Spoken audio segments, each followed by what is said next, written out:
Power Hour. It's the what? Power Hour. It's the who? Power Hour. Yeah. Blacks, Hispanics, and Natives. Power Hour. It's the what? Power Hour. It's the who? Power Hour. Yeah. Blacks, Hispanics. Every Saturday morning, you need to be tuning in. Wake up, get crust out your eyes. We about to go live, so come get the schooling in. About our oppression, we answer the questions like how do we get out this lower state? We let the scripts prophesy. We bringing the Bible to life so that you relate. The world thinks we're rejects, but that word we reject. Watch and we'll show you. Precept upon precept, line upon line, the scripts say we're the greatest, and they can't debate it. Salvation is only for the blacks, Hispanics, and natives. Power Hour. It's the what? Power Hour. It's the who? Power Hour. Yeah. Blacks, Hispanics, and natives. Power Hour. It's the what? Power Hour. It's the who? Power Hour. Yeah. Blacks, Hispanics, and natives. Power Hour. It's the what? Power Hour. It's the who? Power Hour. Yeah. Blacks, Hispanics, and natives. Power Hour. It's the what? Power Hour. It's the who? Power Hour. Yeah. Blacks, Hispanics, and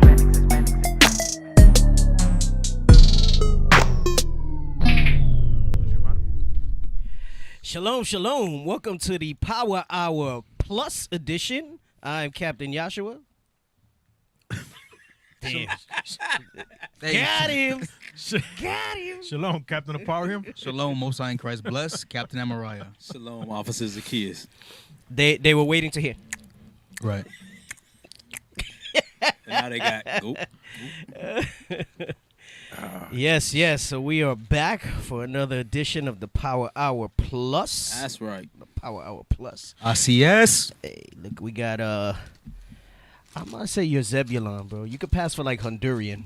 I've been told that. Yeah, I think you're from Honduras. Honduran. You have been told that, for real? I've been told that. Yeah. Yeah. Yeah. Okay. Your features are not particularly, like Judah that's from here in America. He said that. Yeah. You don't have your you might typical. Bro, Negroid when this features, Northern I'm saying. Kingdom album drop, you're automatically they're gonna assume you were Northern We're gonna be on it, Kingdom, baby. We gonna be on it. That's why I'm on the show. I'm getting that Keep them guessing. the expertise from Northern Kingdom. You playing that song again? I love it. Oh, you playing it again? I just love it. That's what's up. You know what? Officer Rain did his thing on that one. Absolutely. I gotta give him props for that one. He did his thing on that one. Well, We back. we got a new president. Are you oppressor? Inauguration day. We got a new president. Hey, how come I don't see us on the Phoenix YouTube? What's going on We got here? a new slave master. Decoration day. Are we up there? Ooh. What's going on? Oh, there we are. Okay. All right. You know what? I don't like that. He don't like freaking talk to me. Like when I talk to him in there. He figures if he don't answer, you leave him alone. I know, right? Exactly. Like, bro, Exactly. come on, bro. That's exactly. No, I think that's what he does. No, I mean, like that's real not serious it. about That's it too. not it. I'm just trying to figure everything out, get everything Trying to figure out how good. not to talk to us. He's in there like the one man band. I tell you, he said needs help, I'm just trying to serve the Lord with all my heart, soul, and strength. bro. Where's your backup? How many shows we been back for? Where the hell's your backup? One of them, his wife is sick, and the other one is sick. Coronavirus. Damn, bro. Come on, That's not funny. he said, That's not funny at all. Not especially when our people are dying from it. yeah, bro. He said coronavirus. It was funny when it first came out, right? Now he's in there. He's like, I'm just gonna go back to being quiet again. Right. He said, I'm just gonna go back to being quiet in the Back in the booth. cave. Goodness. Jesus Christ. Love you, God. Jesus Christ! We love you, God! That's crazy. Yo, I think that dude went to Chicago like to do like street ministry, and I saw that. his street ministry was like popping and locking on the corner in Chicago with a bucket for donations. And dumping people in a Walmart pool. I tell you, all people, bro. the busted challenge. Don't matter what Busted tribe you from, shucking and jiving.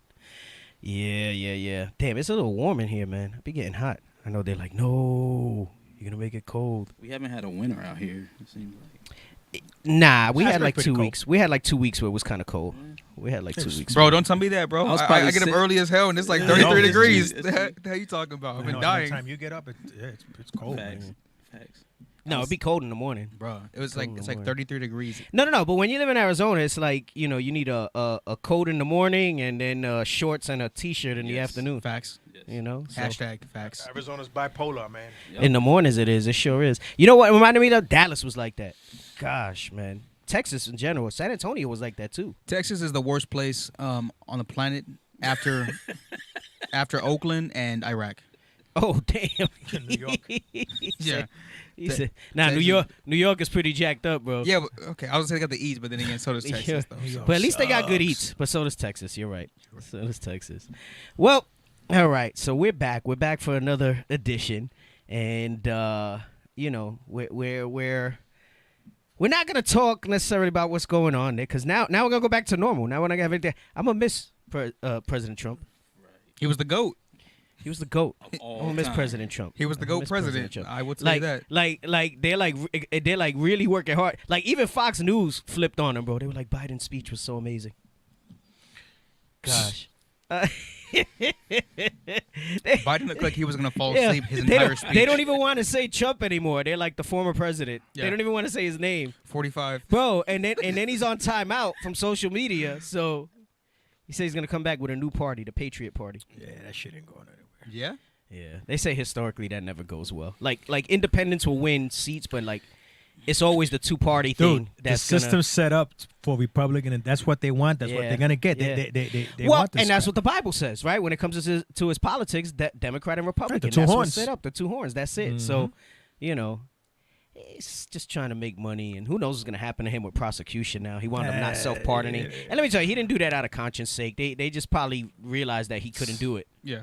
Oh Like, yeah. Let me self-pardon You myself. know what? I'm at the point where it's all bull crap, man. He was groomed. They were all groomed. They don't give a shit. Right. Yeah, I was seeing something the other day, and they were saying that. And I can't remember what it. It said something. It was like cold talk. They weren't really admitting it, but they said something along those lines. Yeah, it's funny. It's funny. But yep. So he's there. Yeah, he kept it real. Now smiling in your face is Jim Crow Joe. Sleepy Joe and Camel Toe. Oh, zing. Oh, sister said Texas is not that bad. Texas is horrible. No, no. Humid. It's humid. Real humid. It gets real cold. It's real cold in the morning, and it's There's- 92 in the there's afternoon. Got There's good no- steaks though. There's no scenery whatsoever. The beef is good. Right? Like there's no like mountains to look at or Right. nice I mean, not on the sunsets. daily. You got to drive somewhere to see that stuff. To a You different know? state, yeah. Right. Yeah, I know. You gotta drive to Arizona. I know. 18 hours. Hey, and they got good food though. They do. They have like really good food. If you want to eat barbecue every day, then yes. Well, the barbecues, the tacos were pretty beast. Those are some of the best tacos I had. Like Uh, not the best, but some of them. What was were it the called? best. Fuel City. Fuel City. Fuel City tacos. I bro. heard City. about that place. Them things were bomb. Bro, we were there at 3 a.m. like it was like noonday. At a gas It station. was, And it bro. was, like, popping, and it like, was yeah. humming. That was the spot. Them tacos were good. It was gas station. You weren't tacos, bro. in Fire. Dallas, I didn't right? go for that one, no. Damn, you would have liked them tacos, man. know. You would have liked them tacos. That's when that car was coming at your us wife, head your on. wife said, "Bring it out." That's when that car was coming out his head on. Remember?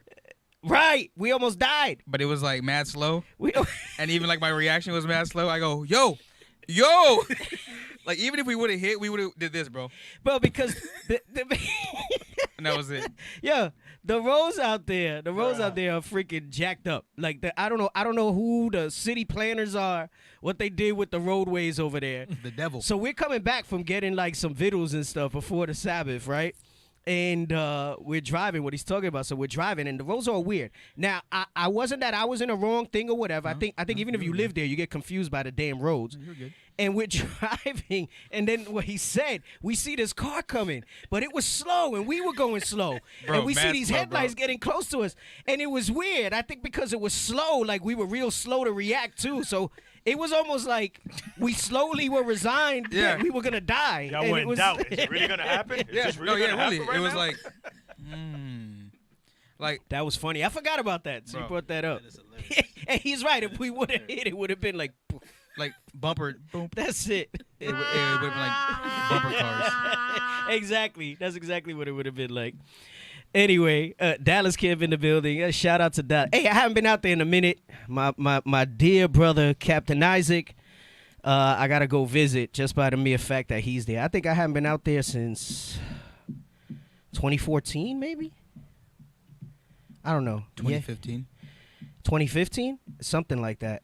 And I only know that because that's when I was proving my wife that's from the Dallas camp. The last time I was there for my Krav Maga instructor cert. That's when so you were that was a sleeping. long time ago. It was 2014 for me.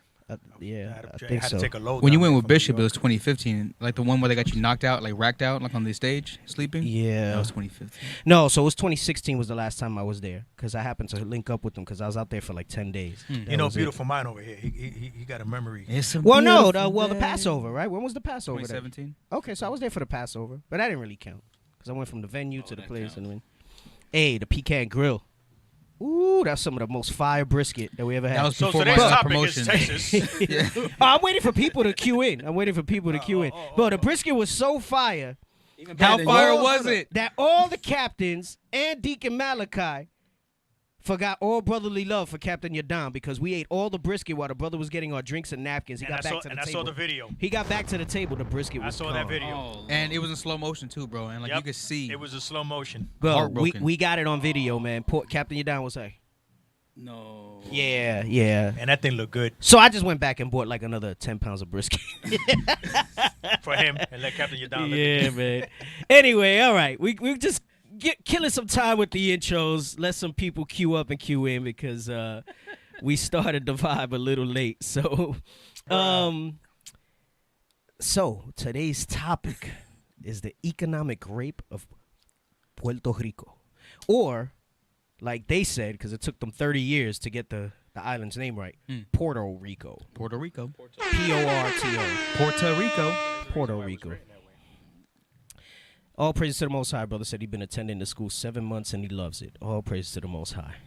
So, there's a thing called American Exceptionalism. We'll speak about it in a moment after we mention it in the book. So we're gonna read from I've been on the War Against All Puerto Ricans tip. So we're looking at this book here, War Against All Puerto Ricans, Revolution and Terror in America's Colony. And it's not the only colony for America. Thank you. You put the picture up. He said, just put the picture. I know. I'm waiting for him to put it up, and right. And I'm gonna jump right in. So we're gonna talk a little bit first about the economic impact. We might spend some time on this. Maybe next. It depends. It depends on how things go. You know, there's always a plan. I don't know. That's what I heard. There's always I a don't know. plan, and then stuff happens, right?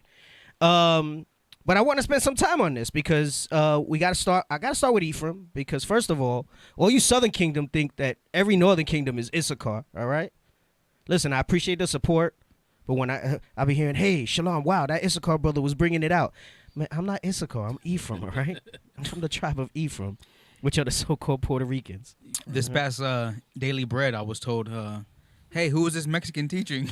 So, Captain Amariah over here is not even Northern Kingdom. put some respect on the hairline. You see I'm Levi. Ooh. You see I'm Levi. Come on. I mean, if that's the case. Oh, you might be Levi too with that. Yeah, but Levi has the roundish Yes, domes. It is, yeah. Yours is more oval. Yours is very Levi has the knots. yeah. And yours is very Keenan Ivory Wayans. It's true. So Yeah, it is Keenan. It's very Spud Webbish. let's get back to the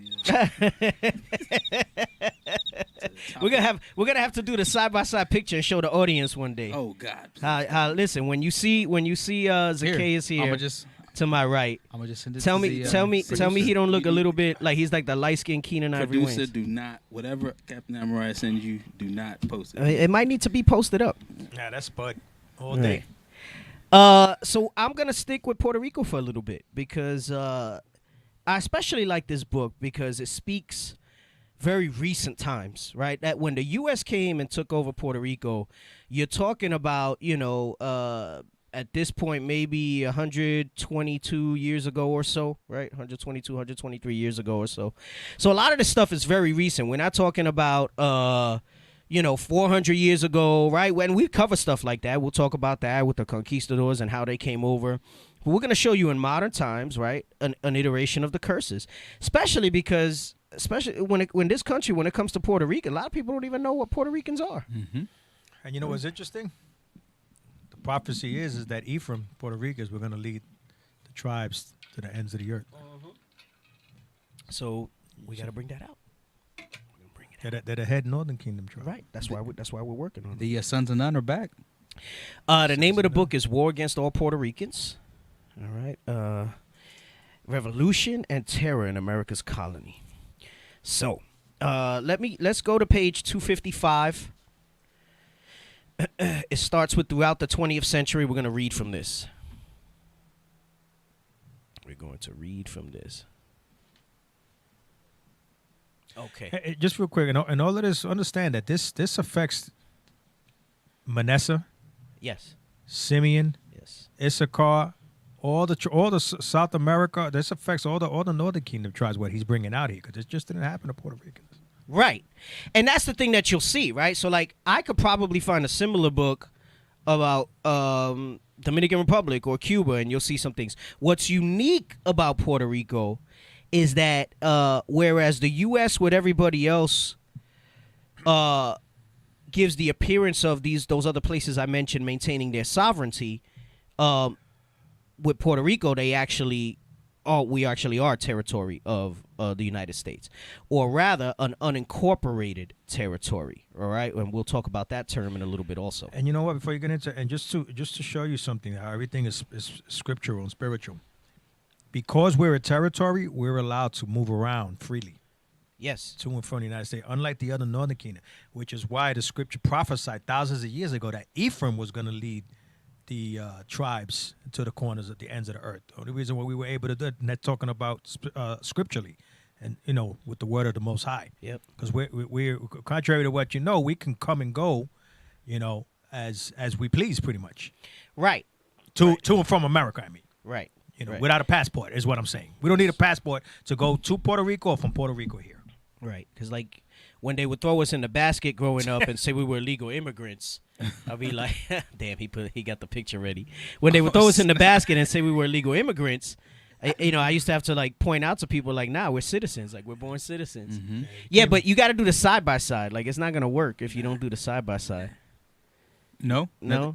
He said, don't do it to me. Don't do it to me in front of the nation. So He goes, you could do it here in Phoenix. That's one thing. He said, don't do it to me over there. You're going to break his spirit. So this is worldwide. Yeah.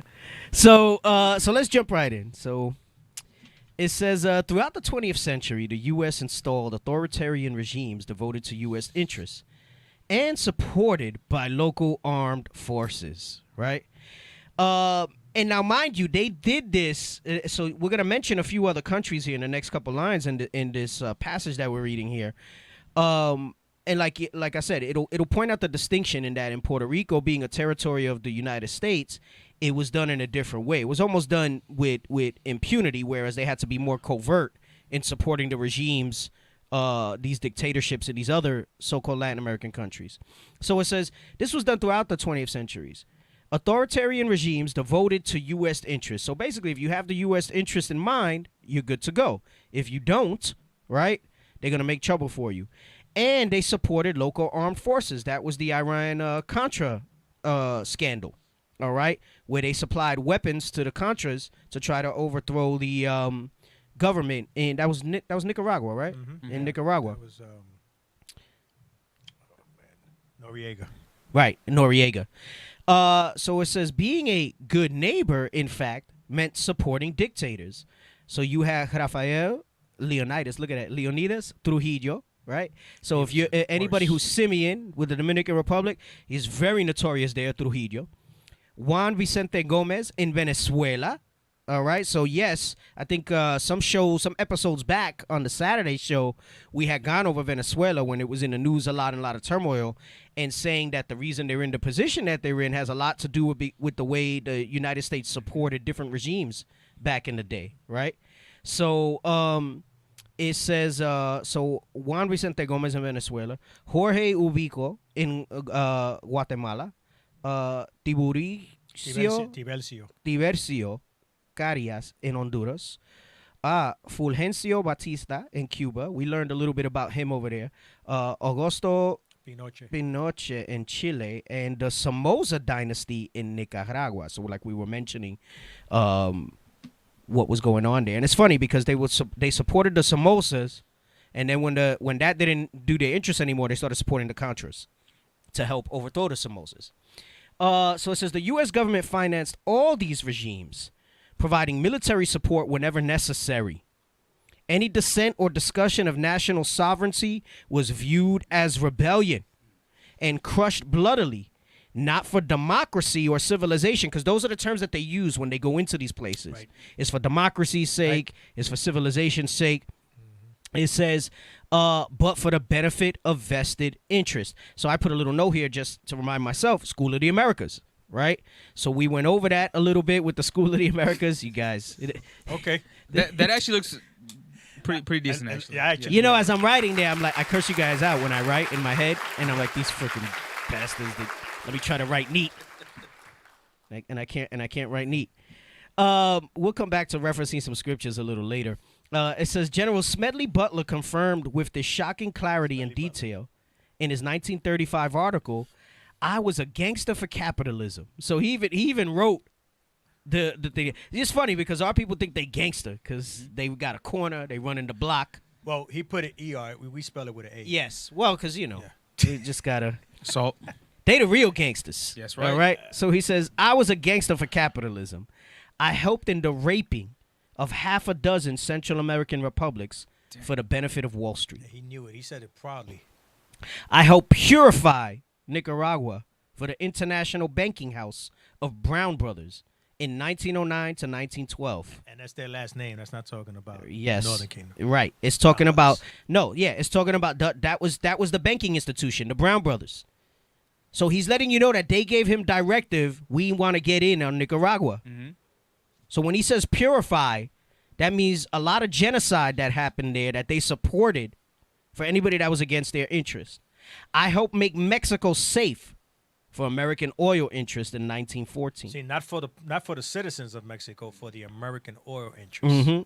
I brought light to the Dominican Republic, meaning electricity, infrastructure in that way, for American sugar interest in 1916.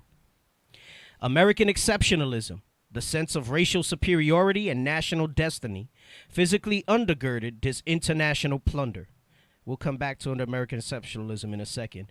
In the case of Puerto Rico, the very first civilian governor, Charles Herbert Allen, saw the opportunities for immediate exploitation. See, because this is how that mind works, right? We go somewhere and we want somebody's kicks. They go somewhere and they want your country, your identity, your gonna just say resources, that. your lands.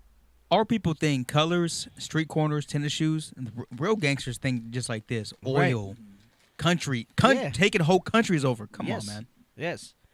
So he says with this. So this is a quote from Charles Herbert, and we're gonna focus on him a little bit later. That's what we're gonna read about. He was known as the Green Pope during that time. Because of the money? Yep, because of the money. All right, we're gonna read a little bit about him. So we're gonna talk about the domino sugar and the sugar industry, the sugar cartels, today, which I had done some years ago in camp, but now we have this platform, which is probably more appropriate for it. And you have more understanding, too. Yes, that's true. That's true. There were some different scriptures that popped to my mind versus then, of course. So it says, with American capital and American energies, the labor of the natives can be utilized to the lasting benefit of all parties. The introduction of fresh blood is needed. With justification granted by manifest destiny, Allen resigned his governorship and assumed control over the entire Puerto Rican economy through a company that eventually became known as Domino Sugar. And notice his dog whistle talk here. He's talking to the people on Wall Street, the Brown brothers, all the rest of them that we mentioned, and he says with American capital, meaning he's talking about those private companies, all right, and the American energies, right, meaning their agenda, right, the labor of the natives can be utilized to the lasting benefit of all parties. All parties does not include the citizens of Puerto Rico. That's right. He's talking about all. Remember how we've been talking about how when they wrote the Constitution, it wasn't with anybody else in mind. And damn, there was an article, and I can't remember where it was, and it said something just like that. Actually, gosh, there's been a lot of stuff pointing around in my head lately with this. Yeah, thing. the lasting benefit for all parties does not mean John 3:16. Nope. All right. Nope. That's talking about his people only. We're the only dumb though. See, when they talk to each other and they say that, they understood that all parties meant themselves. It said it up there, up top, in interest. And their you know what else they interests. do? Check this out. When they reference John 3:16, guess what they're really saying? God only loves them. Right. because that goes with manifest destiny. You know what? That's a heavy point that you say that. We take it, and they use it against us to Right. say, love us. And that diffuses us and disarms us from seeing them as the enemy anymore. That's the worst. But one when in the they motherfucker. say it, they mean themselves. all they've done is what we're reading up here with John 3:16. Right. And you know how that's true? In the manifestation of that false image of Christ that they push, a white Jesus, that's Caesar Borgia. Yeah, because the picture's worth 1,000 words, right? So they put that out there to represent everything that we've been going over in these power hours. So let's get Psalms 49:11. I referenced this here. I don't Bring remember, it out. I don't remember exactly why. I wrote it down when I was doing this. And then we're gonna queue up the American Exceptionalism link You that I said- put out. I don't know exactly why I scribbled that on my book there, but it's there for a reason. It wasn't even a script. It was just like, Gosh. she was trying to see if the pen worked. Oh, okay, that's why. It's because basically it talk about their sovereignty, right?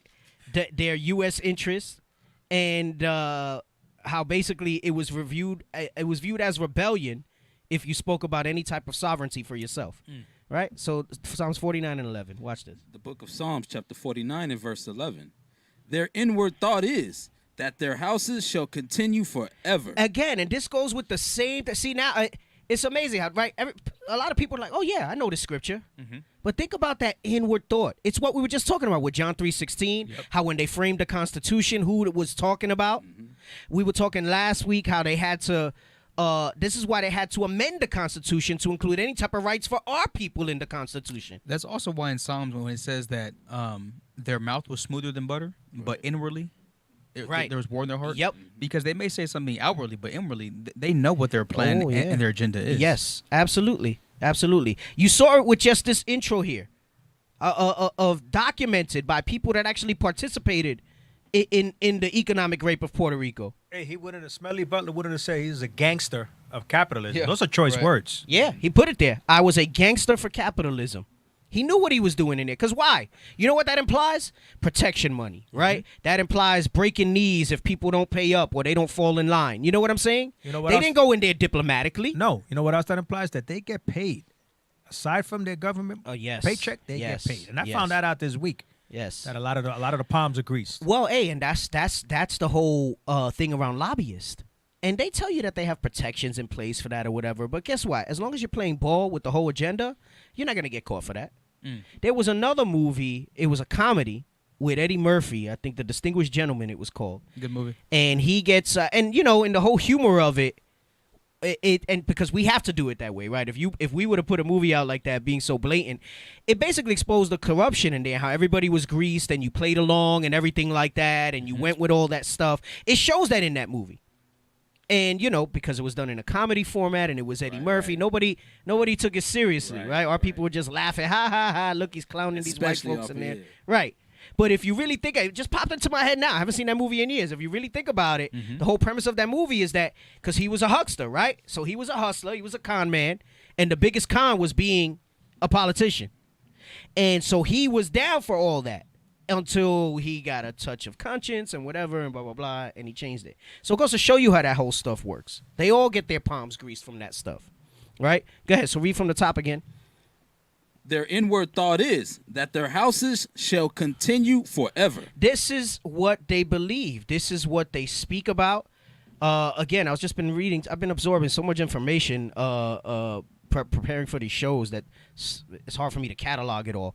I was reading something else where they were talking about how one of the politicians actually said something about America being like a lasting beacon forever, and I kind of chuckled, and I'm like, that's not what God has in store. Nope.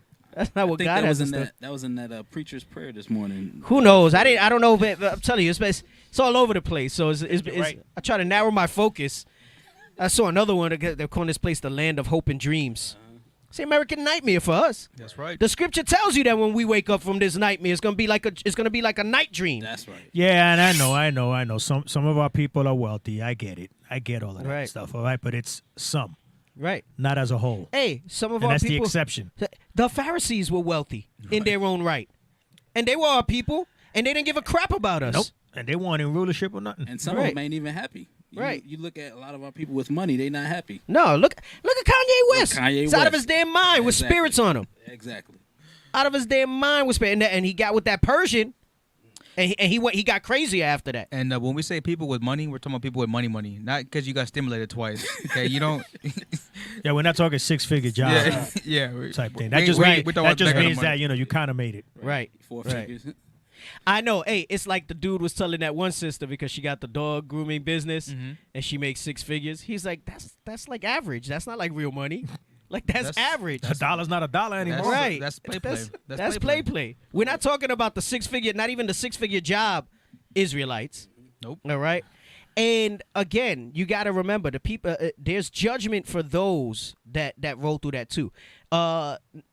Nicodemus was a rich man. And it tells you about that. And this is why Christ says it's harder for a rich person to enter into the kingdom than for a camel to go through the eye of a needle. Because and when Christ speaks, he's talking about Israel. Just like Esau knows when he speaks, he's not talking about all people. He's talking about his people. So he's basically that by that admission, Christ is letting you know that there would be some among us, and there were some among us that were wealthy, and the snares of the world in that regard was going to make it difficult for them to repent. Joseph of Arimathea. And that's a different example because he was actually righteous. He was righteous, and he still had to ask for permission to bury him, Right. to take him down at the cross. Right. But he was wealthy by all means. In fact, he had connections with the Romans. Yeah. Hey, I'm not sure how you say the name, Sadia, I guess. All praises. She said, thank you for bringing out the Puerto Rican history. My family never talked about it. Guess what? My family never talked about it either. I had to learn about it of my own accord. And you know why they never talked about it? was Because just they gonna don't go know. into that. No. it is. Hey, Yep. and let me tell you something. And what they do know, they won't talk about because of that Hosea 7 and 8, where strangers have devoured our strength, gray hairs upon their head, and they know if it not. They remember we come from a culture, all right, where especially even if you're not light skinned, but especially if you're light skinned Northern Kingdom, your focus is to integrate. I remember one of the things you heard a lot in our communities, if you were light skinned Hispanic, when I was growing up anyway, my mother included, try to marry somebody white. That was the thing. Like that was the standard. You try to marry somebody white, and that was supposed to. And what we know now, it's terrible because we understand that weakens the bloodline, not strengthens it. But our people had the mentality that. So a lot of this history doesn't come out because a lot of our people don't want to acknowledge the slavery, anything else. Their attention span, their long-term memory is no good. They focus on the short-term memory of this. All should be one people. It's a global economy and all this other stuff, and anything's possible for anyone. And that's why the history of our Northern Kingdom countries really doesn't come out that much. Right. Their mentality is don't ruffle feathers. Is what their mentality is. Right. Yeah, we're gonna eventually talk about Pedro Albizu Campos too. That's why bringing this out, Cap, is so important because, like you said, this is recent history. Like, okay, so they don't want to talk about the conquistadors, but what about 100 years ago? Right. With the Domino Sugar then? Hey, and I remember years back, man. I remember Bishop had a meeting with us, and he was like, "Hey, we got to do more than just that," because that was the retort that we started getting. Well, what about now? What about now? So you got to be able to take these scriptures and show people that is relevant for today also, right? We are yet this day in our captivity, and we don't realize that. We don't understand that. And you know what? All praises to the Most High, okay, that he's allowed through social media, the media, whether it's legitimate or not, for us that were not awake to see that these scriptures are true, right? Because based on what you're saying, right? Because when we first started teaching, right, it was a little different. Social media wasn't as No, it wasn't. as proficient. It wasn't. The TV, cable, still, believe it or not, wow, it seems like right. But we didn't really have the outlets that we have now. No. YouTube wasn't even in existence like that. I mean, to that level. Think about that. Now right? you're really talking about an explosion in the last maybe 5 to years, 6 maybe. years. Yeah, but when we first came in, it was heck. We had Skype. Not even. It was bad. It was and Skype was only for the audio. For the visual, it was the Yahoo chats. Is that how we did it? That's how I used to do it with when Barack was with us. That's how I used to do it to watch Barack's and guess classes. what? And all you heard was everybody in slow motion because it was so bad the bandwidth it couldn't take it. Yep. Remember that? Yep. We were. It was very difficult to hear a class back then on Skype. For a couple years, we weren't even broadcasting class. This thing that we do, we broadcast class on Saturdays. That wasn't happening. We started that in 1088. And We it was started like- that in and 1088. it was like it was, remember, the bandwidth over there was bad. It was Presenter Chat. Yeah, Presenter Chat, that's right. That was the platform we used, Presenter Presenter Chat. Chat, Man, yeah. the old website was horrible. It was nasty. All flash, it was wouldn't terrible. load. I liked it. Yeah. It was like the drop down. It was easy to Yeah. find some stuff with I the way liked the it. drop down was, but it was really But you it was- couldn't see it on many devices because of flash. Right. Wouldn't work too Yeah. good on when the phones came out. You couldn't see it on the phone. Damn. Like the iPhone wasn't even what it was when I came into the truth. That's right. And it so goes to show you how technology has Because the exploded, iPhone came out, right? what, in 2004? roughly? 2008, I think, was the first one. And 2008? And then 3G came out in 2009. Yep. Yeah. 2008 was the first iPhone, roughly. Wow. Yeah. 7 or 8. And then I didn't get it till 3G came out. And it was plastic or whatever. And I remember I was just on the App Store just downloading stuff. But anyway, I digress. We didn't have the infrastructure that we have now. Not at Yes, all. he said 2008, sister. We didn't have the infrastructure that we had now to push this truth. All right? So oh, Damn, June, and it was June 3G, 2007. No, 3G came out the following year. The first Oh. iPhone wasn't even 3G. It was like a glorified iPod. 3G came out the following year. Yeah, it was a glorified iPod. Yeah, that was the Yeah. best way to describe it. Yeah. Right. Go ahead and read the verse. Their inward thought is that their houses shall continue forever. Right. So it's letting you know that in their inward thought is always about them and their continuance.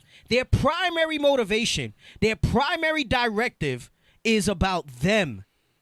As it should be. Self-preservation of your own kind is what's most important. And they're like that, but we're the only ones that say no. So their inward thought is that their houses will continue forever. Come on. And you know what's crazy about what you just said is very important. You said self-preservation is for them, right? Right. In this world.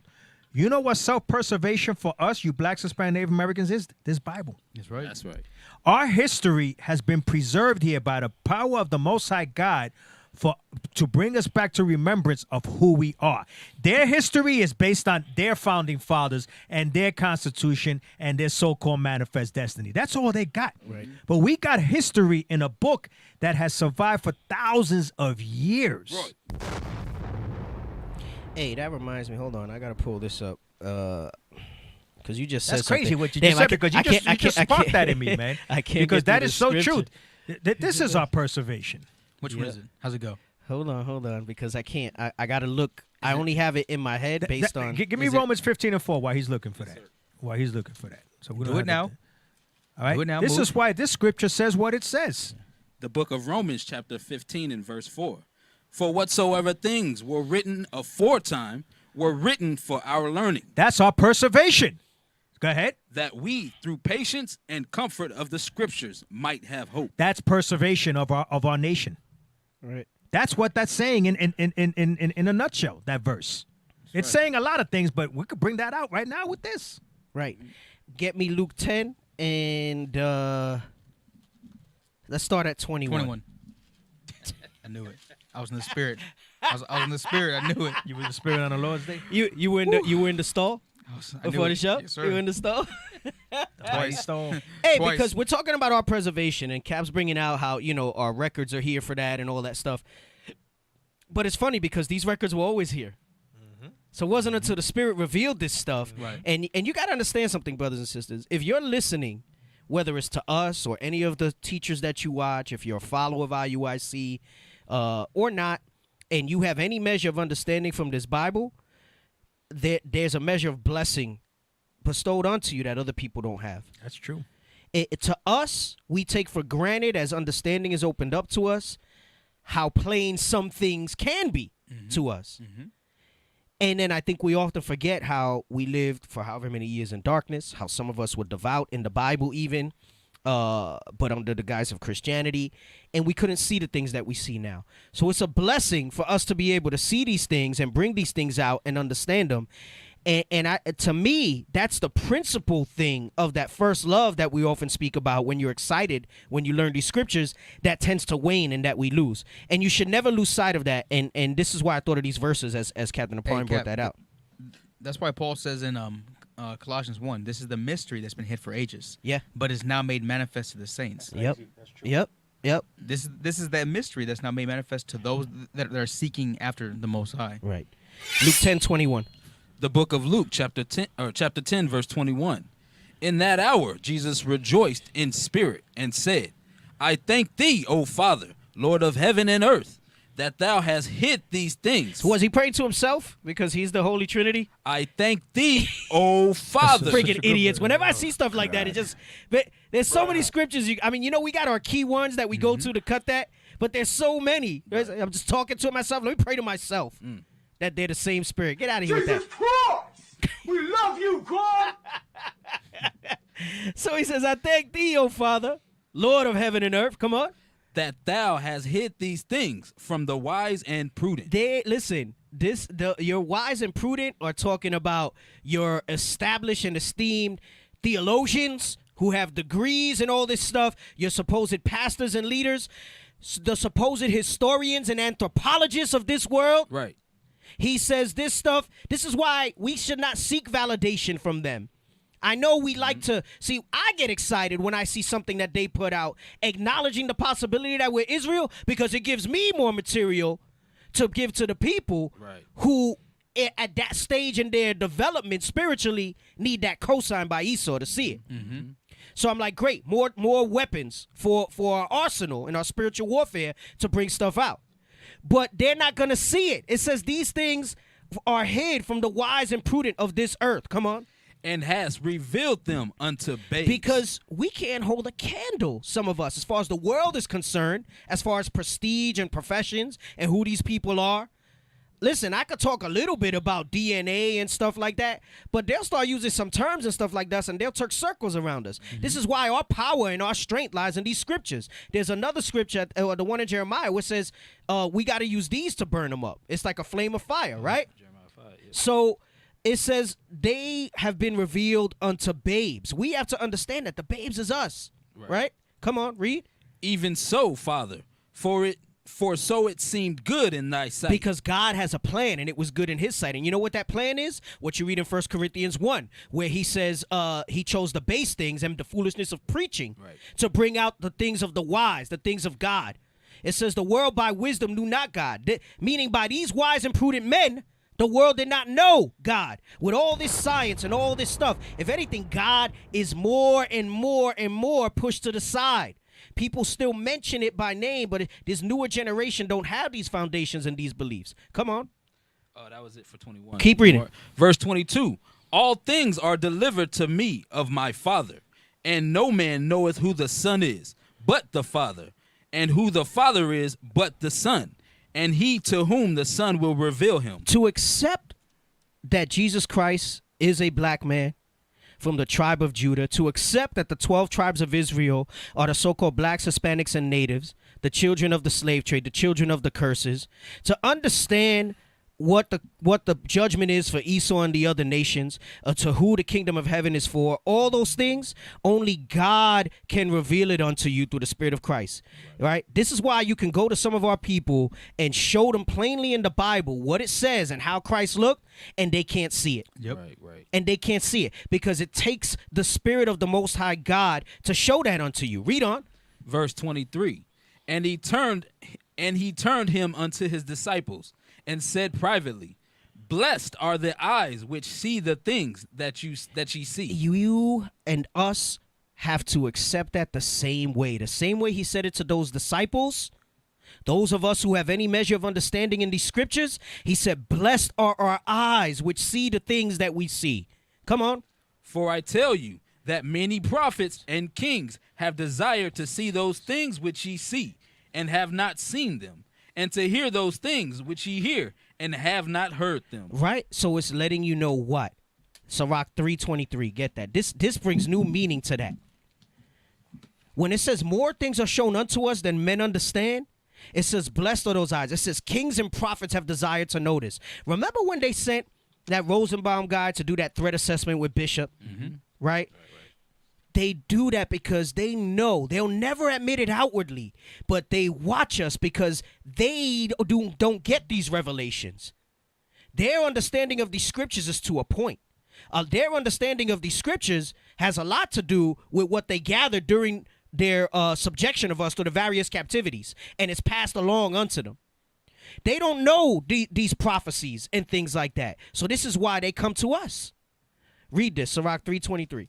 The book of Sirach, chapter 3 and verse 23. Be not curious in unnecessary matters, for more things are showed unto thee than men understand. This is why it says that. I know we focus a lot on the first part. We'll use this sometimes for a brother, hey, it's too much or whatever. Yeah. But more things are shown unto us than men understand. That goes back to what we read in Luke 10 right there, all right? Where he says, kings and prophets have desired to see these things and have not seen them, have desired to hear these things and have not heard them. And if they do, they cannot understand them. So this is preserved here for us in these last days. And we need to be grateful for that. You know why else they do threat assessments? Because if those of you that are old enough to have seen the movie The Ten Commandments, there's a scene in there where the Pharaoh asks, okay, but do they believe? Right. Yep. They want to know how serious we are about our nationality. Because they know, like they don't know everything, but they know that this is a true book. And you know how you can prove that? And how I can prove that? Because this whole book, every nation that has walked the earth has feared our God. Has given glory to our God for us being allowed to be under their captivity. That's why the scripture says, Jeremiah 50:33, we brought it out. They refuse to let us go. They refuse to let us go because they know as long as we're with them, they're blessed. They are blessed. So at the end of the day, okay, if we believe, we're a threat. If we don't believe, like Christianity, they ain't got nothing to worry about. And that's Judith 5. Right, and that's Judith 5. If you're teaching, if all you're teaching is the Caucasian man is the devil, they're okay. Right. They're okay with that. I'll be You're that. not a They said, threat. I'll be that. Yeah, you're not a threat. You want to call him cracker? I'll be that. Yeah, I did crack your ass. Right. That's the way they see it. But once they know that, hey, these people are following not only do they believe, Right. but we know according to the scriptures that believing means to follow the commandment. That's a problem. Right. That's a problem. All right. Psalms 49:11. See how just one line in that verse brought us all those scriptures? That's the power of the That's spirit, the power bro. of the spirit. That's exactly what that is. Come on. Psalms 49:11. The book of Psalms, chapter 49 and verse 11. Their inward thought is that their houses shall continue forever. Right, so that's their inward thought. We have to always remind ourselves of that. Whenever they frame anything, it's with them and their self-preservation in mind. Come on. And their dwelling places to all generations. They are focused on making sure that they pass whatever they obtain through blood, through war, through rape, through destruction, through pestilence, is passed on to their future generations. Come on.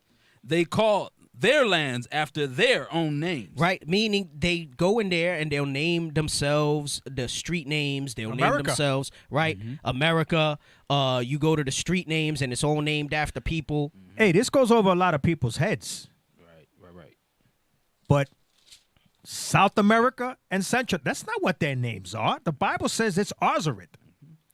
They went ahead and even called that after themselves. Yep. Right. It is not South America. It is not Central America. And it is not North America.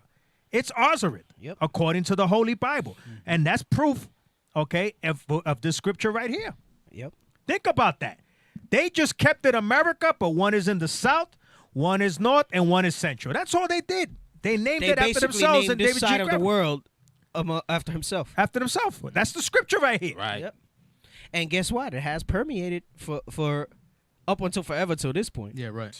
We know once the Most High brings what He gonna bring over here, that's gonna be smoke and embers over here. That's gonna be the ashtray of the earth. That's right. In the kingdom of heaven. It's gonna be the Texas of the earth. Let me get Psalms 55:21 because Captain Mariah mentioned it earlier.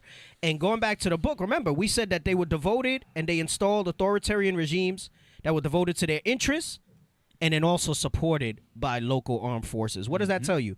They have to enforce it through war. That's always in their heart. Come on. You saw what happened at the Capitol. That's always in their heart. That's right. Come on. The book of Psalms, chapter 55 and verse 21. The words of his mouth were smoother than butter, but war was in his heart. Right, so he saw how we read that opening passage in the book, and it even especially the first governor, Charles Herbert, you're gonna see how smooth he was when we read a little bit more about him. All right, it was smoother than butter, but war was in his heart. Come on, His words were softer than oil, yet were they drawn swords. That goes back to where it says, he says, with American capital and American energies, the labor of the natives, right? We're not gonna bring our people here and pay. The reason it was the labor of the natives, this is all code talk. This is dog whistle talk. The labor of the natives can be utilized to lasting benefit of all parties, meaning we can pay them crap, basically essentially slavery, all right? That's what it is. And can be utilized to the lasting benefit of all parties, of that inward thought, of our people, right? It says his words were softer than oil, yet they were drawn swords, right? So now I'm going to go to this. I said I was going to talk about American exceptionalism. So let me pull that up on my end. They're not always there. This is like the first time I hear the church over there that loud. Oh, they blasting it. I don't know if the Bro, they're listeners can terrible, hear bro. that in the background, but there's like a Christian church next door. Two of them. And I tell you, you can't tell me otherwise. They play their music louder than they probably play it during their Sunday church service whenever we're in here. That dude is doing paradiddles. He's Jesus doing rolls Christ! and everything. We love Extra, you, right? God. They're like, Hitting a hi-hat. they're Extra. like almost though, they're like Simple. almost never there, showing you that they're not even fervent to serve their I know God. they like come on. hardly come, and they get vexed when they see our parking lot He full got 8 because kick of- drums. because of us. He said 8 kick drums. He got mad kick drums over there. Hold on, let me pull up my. How you got links. more kick drums than you got church members? Got more kick drums than feet. They got more kick drums than church members. He said, "Damn them feet." Oh, now it got quiet. Maybe maybe the spirit of Now the he's waiting Lord. for something good to come out. They probably watching us, and Got then the they electric guitar going. and Yeah, then that's they like play a it. They freaking play rock it band louder. over there, man. They play it louder when we What going the hell in. is this, bro? Goodness gracious. Anyway, all right. So let's look up American exceptionalism, because we read in the passage of the book. It says American exceptionalism, and the book describes it as the sense of racial superiority and national destiny. That's that inward thought. Physically undergirded the international plunder, because that's what it was. It was plunder, just like pirates, right? So American exceptionalism. You like my bookmark? Yeah, Little it's nice, bookkeeper yeah. bookmark? Yeah. American exceptionalism is the theory that the United States is inherently different from other nations. And the United States certainly thinks so. And they do differ in that they're the top nation, right? They're that harlot that sit on many waters. But it goes on. It says this stems from its emergence from the American Revolution, becoming what the political scientist Seymour Martin Lipset called the first new nation. And it's interesting because for them to coin that actually, to me, solidifies even more how they extend from another nation. One thing that I'm watching when I see all these shots of Washington that's all in the news around this time is that damn obelisk. Yep. And I'm like, golly, talk about things that people want to see and can't see. What the hell does an obelisk have to do if this is a new nation? The Roman and Greek architecture of the buildings in Washington, D.C. Yep. And all I'm thinking about when I see that in my mind, Egypt, Rome, Greece. That's exactly what it Right. is. That's it. And I'm gonna bring out some stuff on Saturday dealing with because we said coming with this Democrats, what you do get with that is more liberalism, which is vile. And I have an article that says the new I forgot which cabinet it is, but the one that deals with the embassies, he says he's gonna allow them to fly the LGBTQ flag over all the U.S. embassies. Bruh. Well, he just appointed many people from the LGBT. Yeah. Yeah. So I'm thinking Sodom. But yo, the flag flying over the embassies, that place spiritually, Egypt, Sodom, right? So it's interesting that they say the first new nation, but it's a hodgepodge of all these other kingdoms that came right. before it.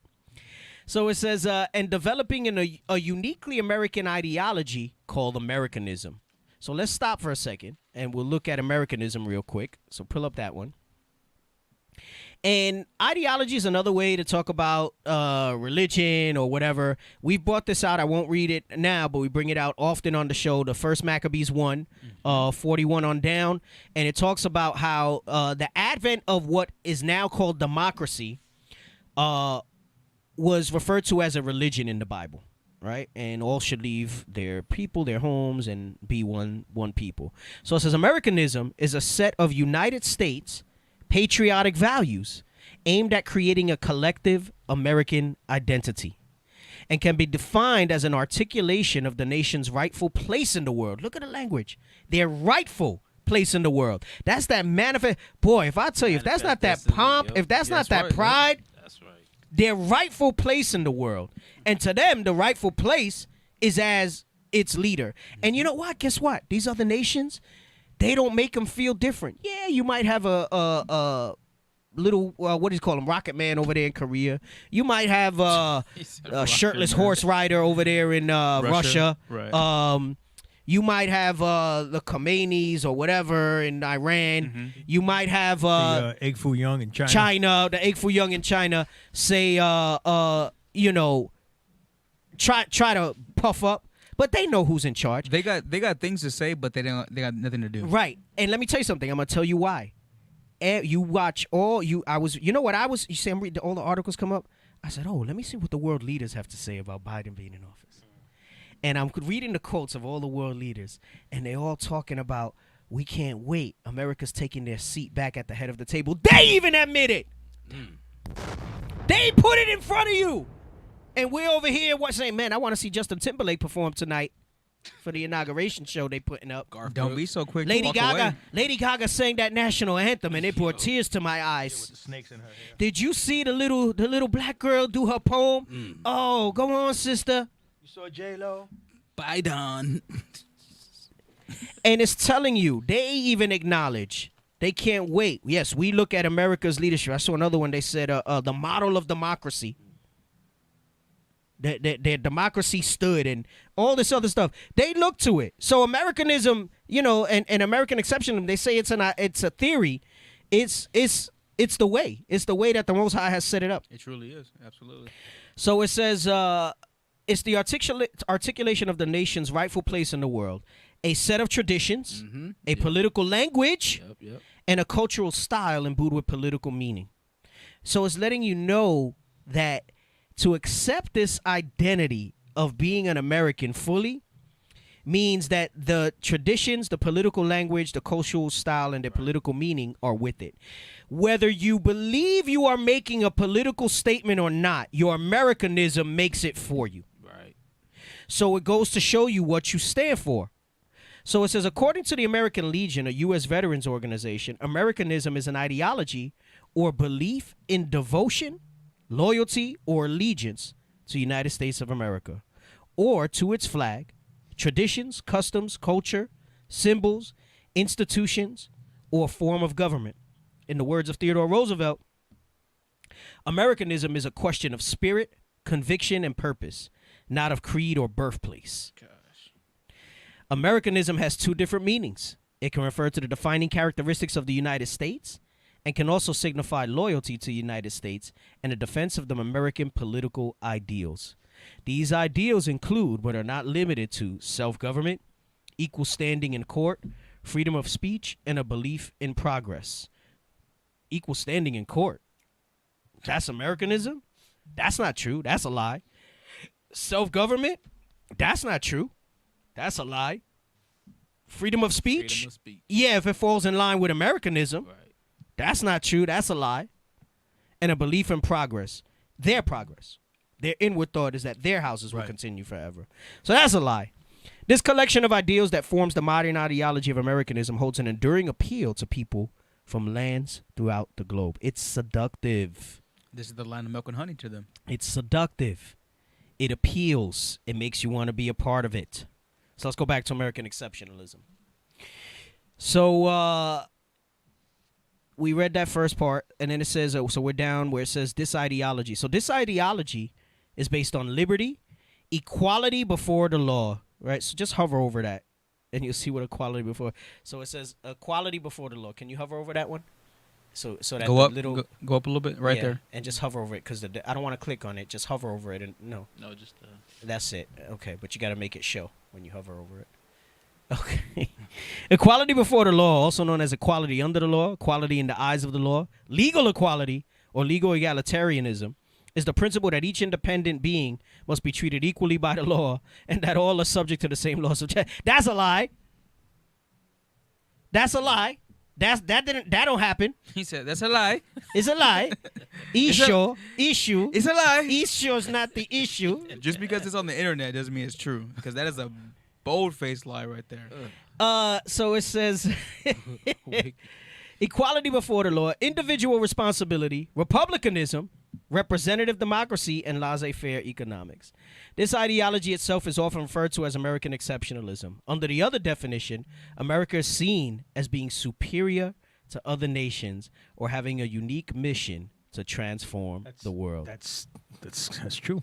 That's the true. Yeah, that's the true part. Right. It is unique. In the Bible, it says it's gonna be them. It says it's gonna be you're 110% on point with that one.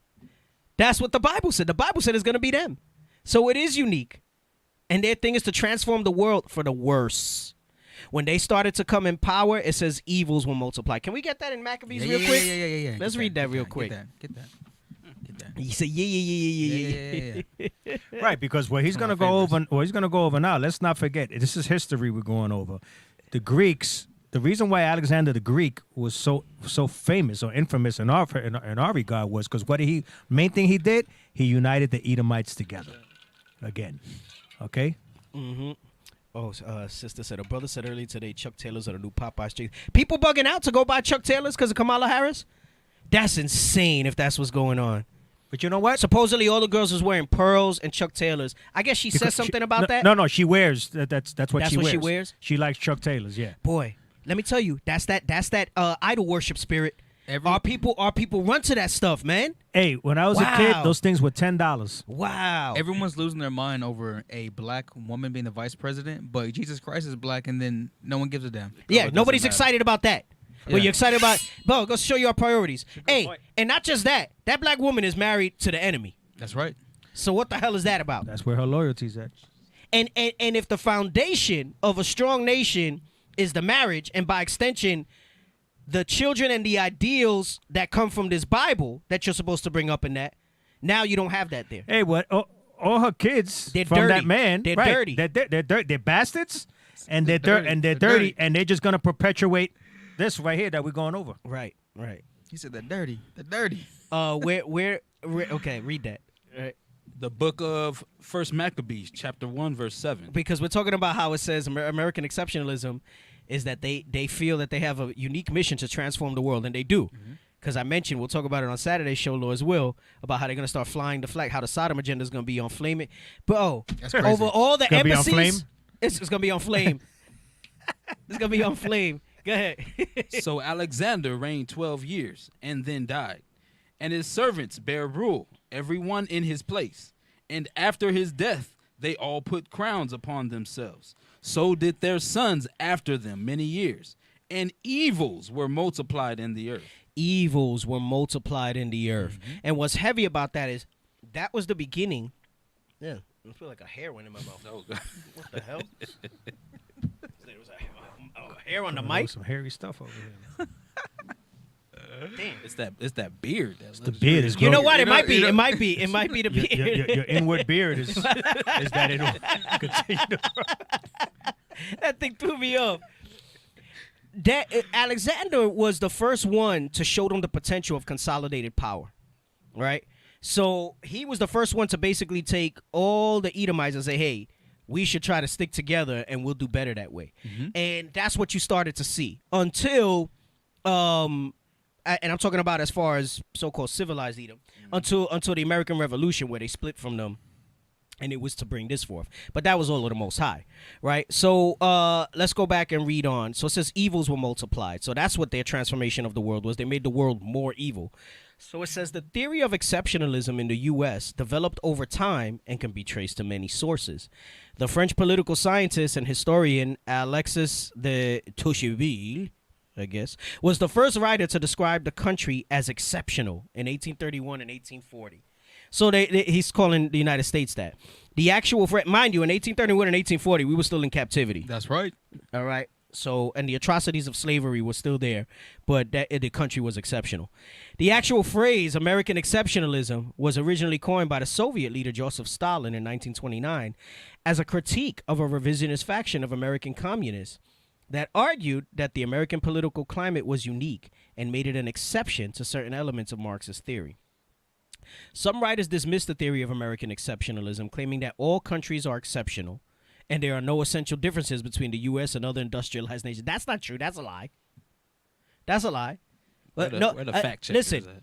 nobody cares about the elections in Qatar In Sri Lanka. Belarus. In Sri Lanka. or in Curacao or wherever Right. the hell, right? Listen, it's called Babylon the Great, not Babylon the Greats. But all the world with bated breath was watching what was going on over here.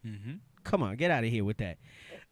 So it says, recent scholarship dismisses the theory because it relies on the view that there has been a liberal consensus since America's founding, instead seeing both liberalism and civic republicanism as competing ideologies within the United States. So those are just, again, all fancy words to try to put us more to sleep.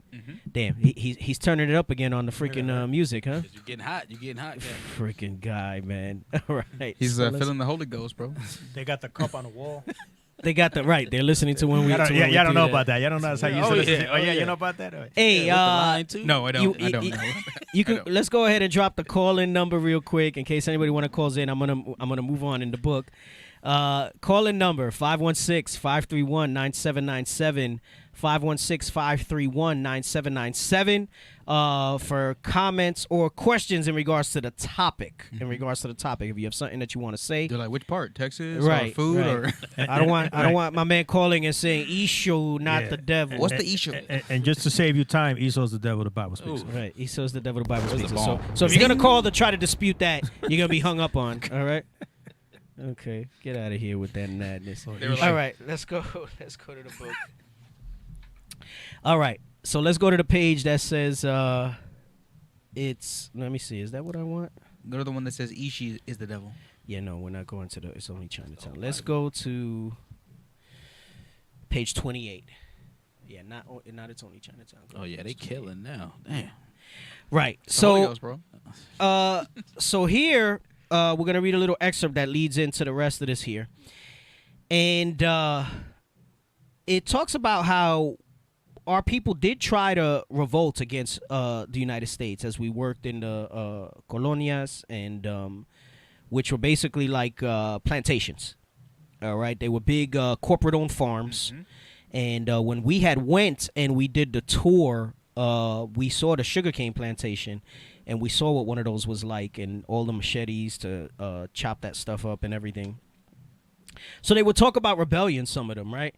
So it says here, this is one of the older guys. Don Thomas explained that their revolution could never succeed because of the Green Pope. So he told him, he says, "Bro, you're not gonna be able to revolt against these guys." A man who sits in an office with millions of green dollars at his command. He lifts a finger and a ship starts or stops.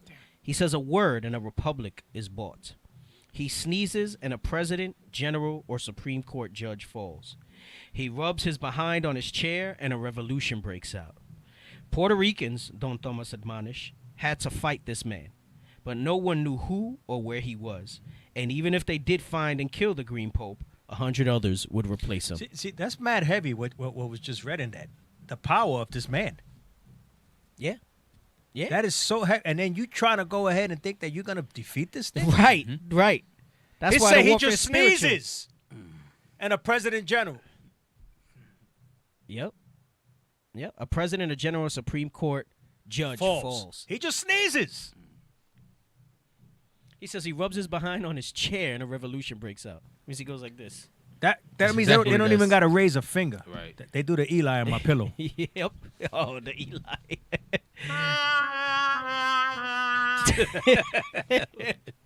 All right, we're on page 29 now, producer. Producers, page 29. There we go. I'm going to read from the top, all right? No, not from the highlight, from the top. The highlight was just something there. So it says, Don Thomas was not far off. Shortly after the U.S. invasion, Hurricane San Siracao, one of the largest in Caribbean history, destroyed thousands of Puerto Rican farms and nearly the entire 1898 coffee bean crop. Of 50 million pounds, only 5 million, 10% were saved. American hurricane relief was strange. So just to go see you, is nothing new. Nope. Everybody's bugging out that Trump threw paper towels. He just did openly disrespected. But it's nothing new when it comes to Puerto He Rico. said, look at the flick of the wrist. The United States sent no money.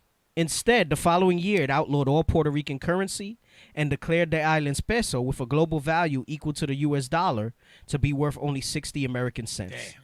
So at one time, the Puerto Rican peso would match dollar for dollar the American dollar. Because when they first came in and did their valuations, they saw the richness of the land and the potential from the resources that were there. They saw that it was a rich port. They showed that it was Bro, a rich port. Imagine that type of power that you can say, no, your money's not worth this now. That's insane. Because they probably just threw the number out arbitrarily. Too bad they didn't have Bitcoin. Like what? Like how did they come Ripple. up with that? Right. Yeah, exactly. Just We don't want to make it. We'll be a little nice. We'll give you 60, not half. Right. So just by command, like he said, just like what we read about that so-called Green Pope. So he said, hey, we're going to declare it to be worth only 60 American cents. That's insane. This guy scratched My money. My money. This guy scratched himself, and now our It's money's funny worth though, only 60 when cents. you go to Cuba, they don't give you more money for the dollar, really. Really? Yeah. See, we had the good driver, so he took us to places that were not touristy.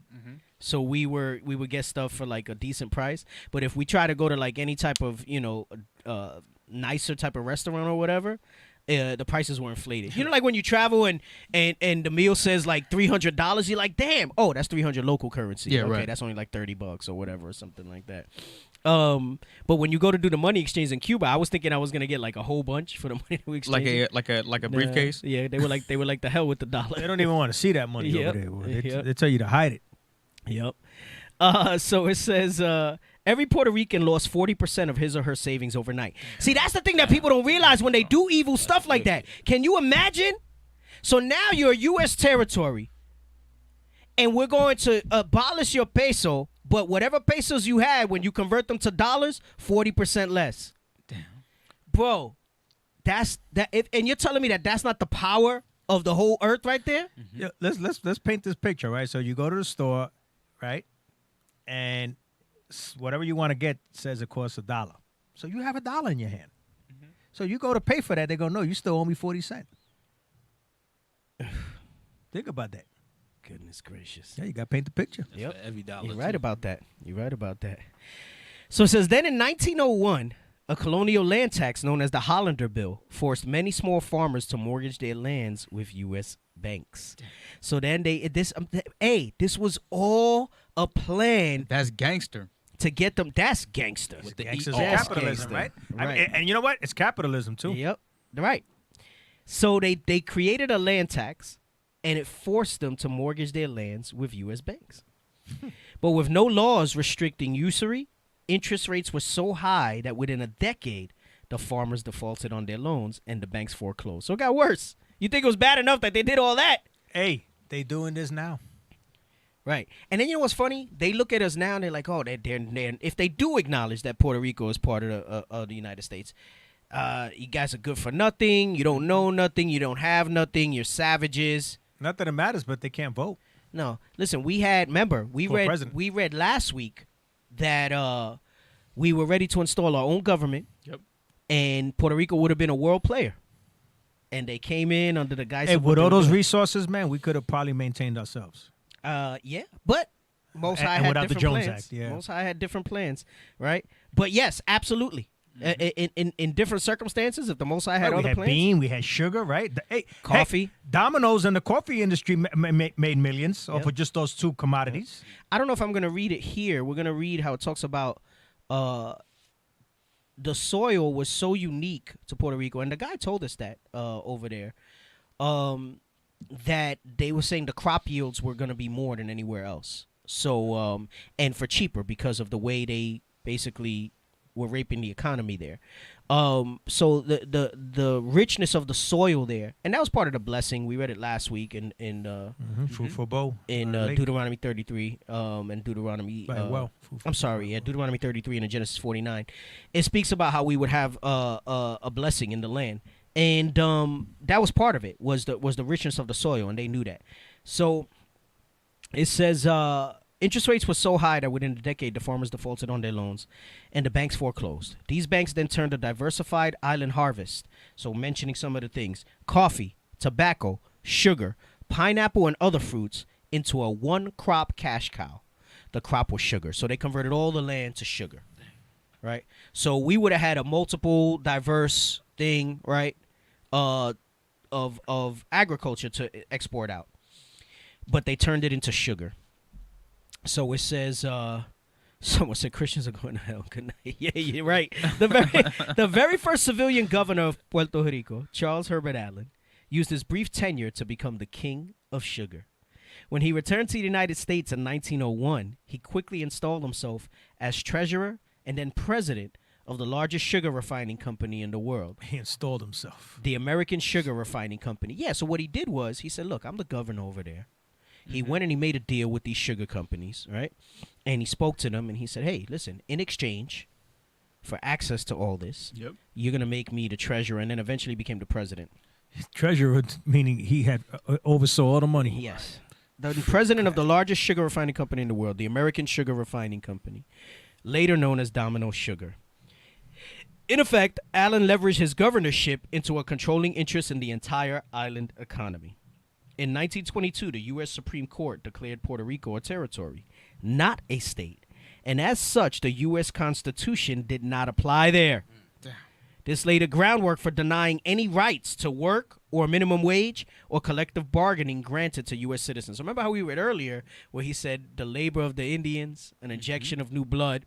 The reason it was going to benefit them was because he knew that what was coming down the pipe and that the U.S. Constitution was not going to apply there. So they were allowed to pay whatever. Basically, Puerto Rico was their sweatshop. So it says in 1926, President Calvin Coolidge appointed Frederick G. Holcomb, auditor of the United Fruit Company, as auditor of the entire island of Puerto Rico. By 1930, Allen and U.S. banking interests had converted 45% of all arable land in Puerto Rico into sugar plantations. These bank syndicates also owned the Insular Postal System, the entire coastal railroad, and the international seaport of San Juan. So when I say it was the rape of the economy there, they went in and they took whatever, right? And then you wonder why, right? So the Jones Act was like the nail in the coffin, but the foundation was laid way before that. I know we talk about the Jones Act a lot, but this is more gangster than the Jones Act. Gangster. Sure is. Bro, just declaring the peso and then converting the currency. Bro, you can stop at that already. And then the thing that they did to the farmers and then charged them ridiculous interest rates because there was no regulation there. Bro, it's always been, that's rape. That's rape. So it says by 1934, every sugarcane farm in Puerto Rico belonged to one of 41 syndicates, 80% of which were U.S. owned. Let's go to page 30. The four largest syndicates, Central Guanica, Central Aguirre, Fajardo Sugar, and United Puerto Rico Sugar. So notice the names of those Puerto, companies. right. Notice the names of them. Right, I saw it. But were entirely U.S. owned and covered over half of the island's arable land. So they made it sound Spanish. Yep. So that you could think that it was from Puerto Rico and authentic. But that's kind of like now, like with a lot of these American companies, that they'll buy other companies. So like Coca-Cola owns a lot of sub-brands, Pepsi, a lot of other these. There's Nestle owns. That's like being out here in Phoenix and then everything says Streets of New York Pizza or New York this, and then you go there and it's not authentic at all. Like what is Issachar like Nescafe? Nescafe, yep. Right. So it's Nestle owns it, which is an American company, but they call it Nescafe. Right? Fanta. What'd you say? Fanta. He said Fanta. Abuelita chocolate for the chocolate. That's not freaking Spanish owned. Dang. So they own Goya. all that stuff. What's that? Goya. Goya's not Spanish owned. No, Goya's it's Spanish Spanish owned. Goya's Spanish owned. They just they like to roll white. Yeah, though. yeah. They vote for Trump. Fanta. Body. Yeah, go back You said to they vote for Fanta. Trump. Go back to Fanta. Yeah, but I'm still gonna eat my Goya. Our people were more upset about that and were trying to boycott Goya than. Goya black beans are fire, bro. So by itself, the United Puerto Rico Sugar owns 16,000 acres of cane-producing land. So even though Puerto Rico on the map looks really tiny, letting you know it's actually quite large. It just looks small compared to other land masses. 4 sugar refining mills, warehouses, harbor facilities, port terminals, railroad cars, and more than 100 miles of railroad. With no money, no crops, and no land, Puerto Ricans sought work in the cities. But when the island legislature enacted a minimum wage law like the one in America, the U.S. Supreme Court declared it unconstitutional. So they tried to do it so that they could get a fair wage, right? The island legislature, and then the U.S. Supreme Court declared it unconstitutional.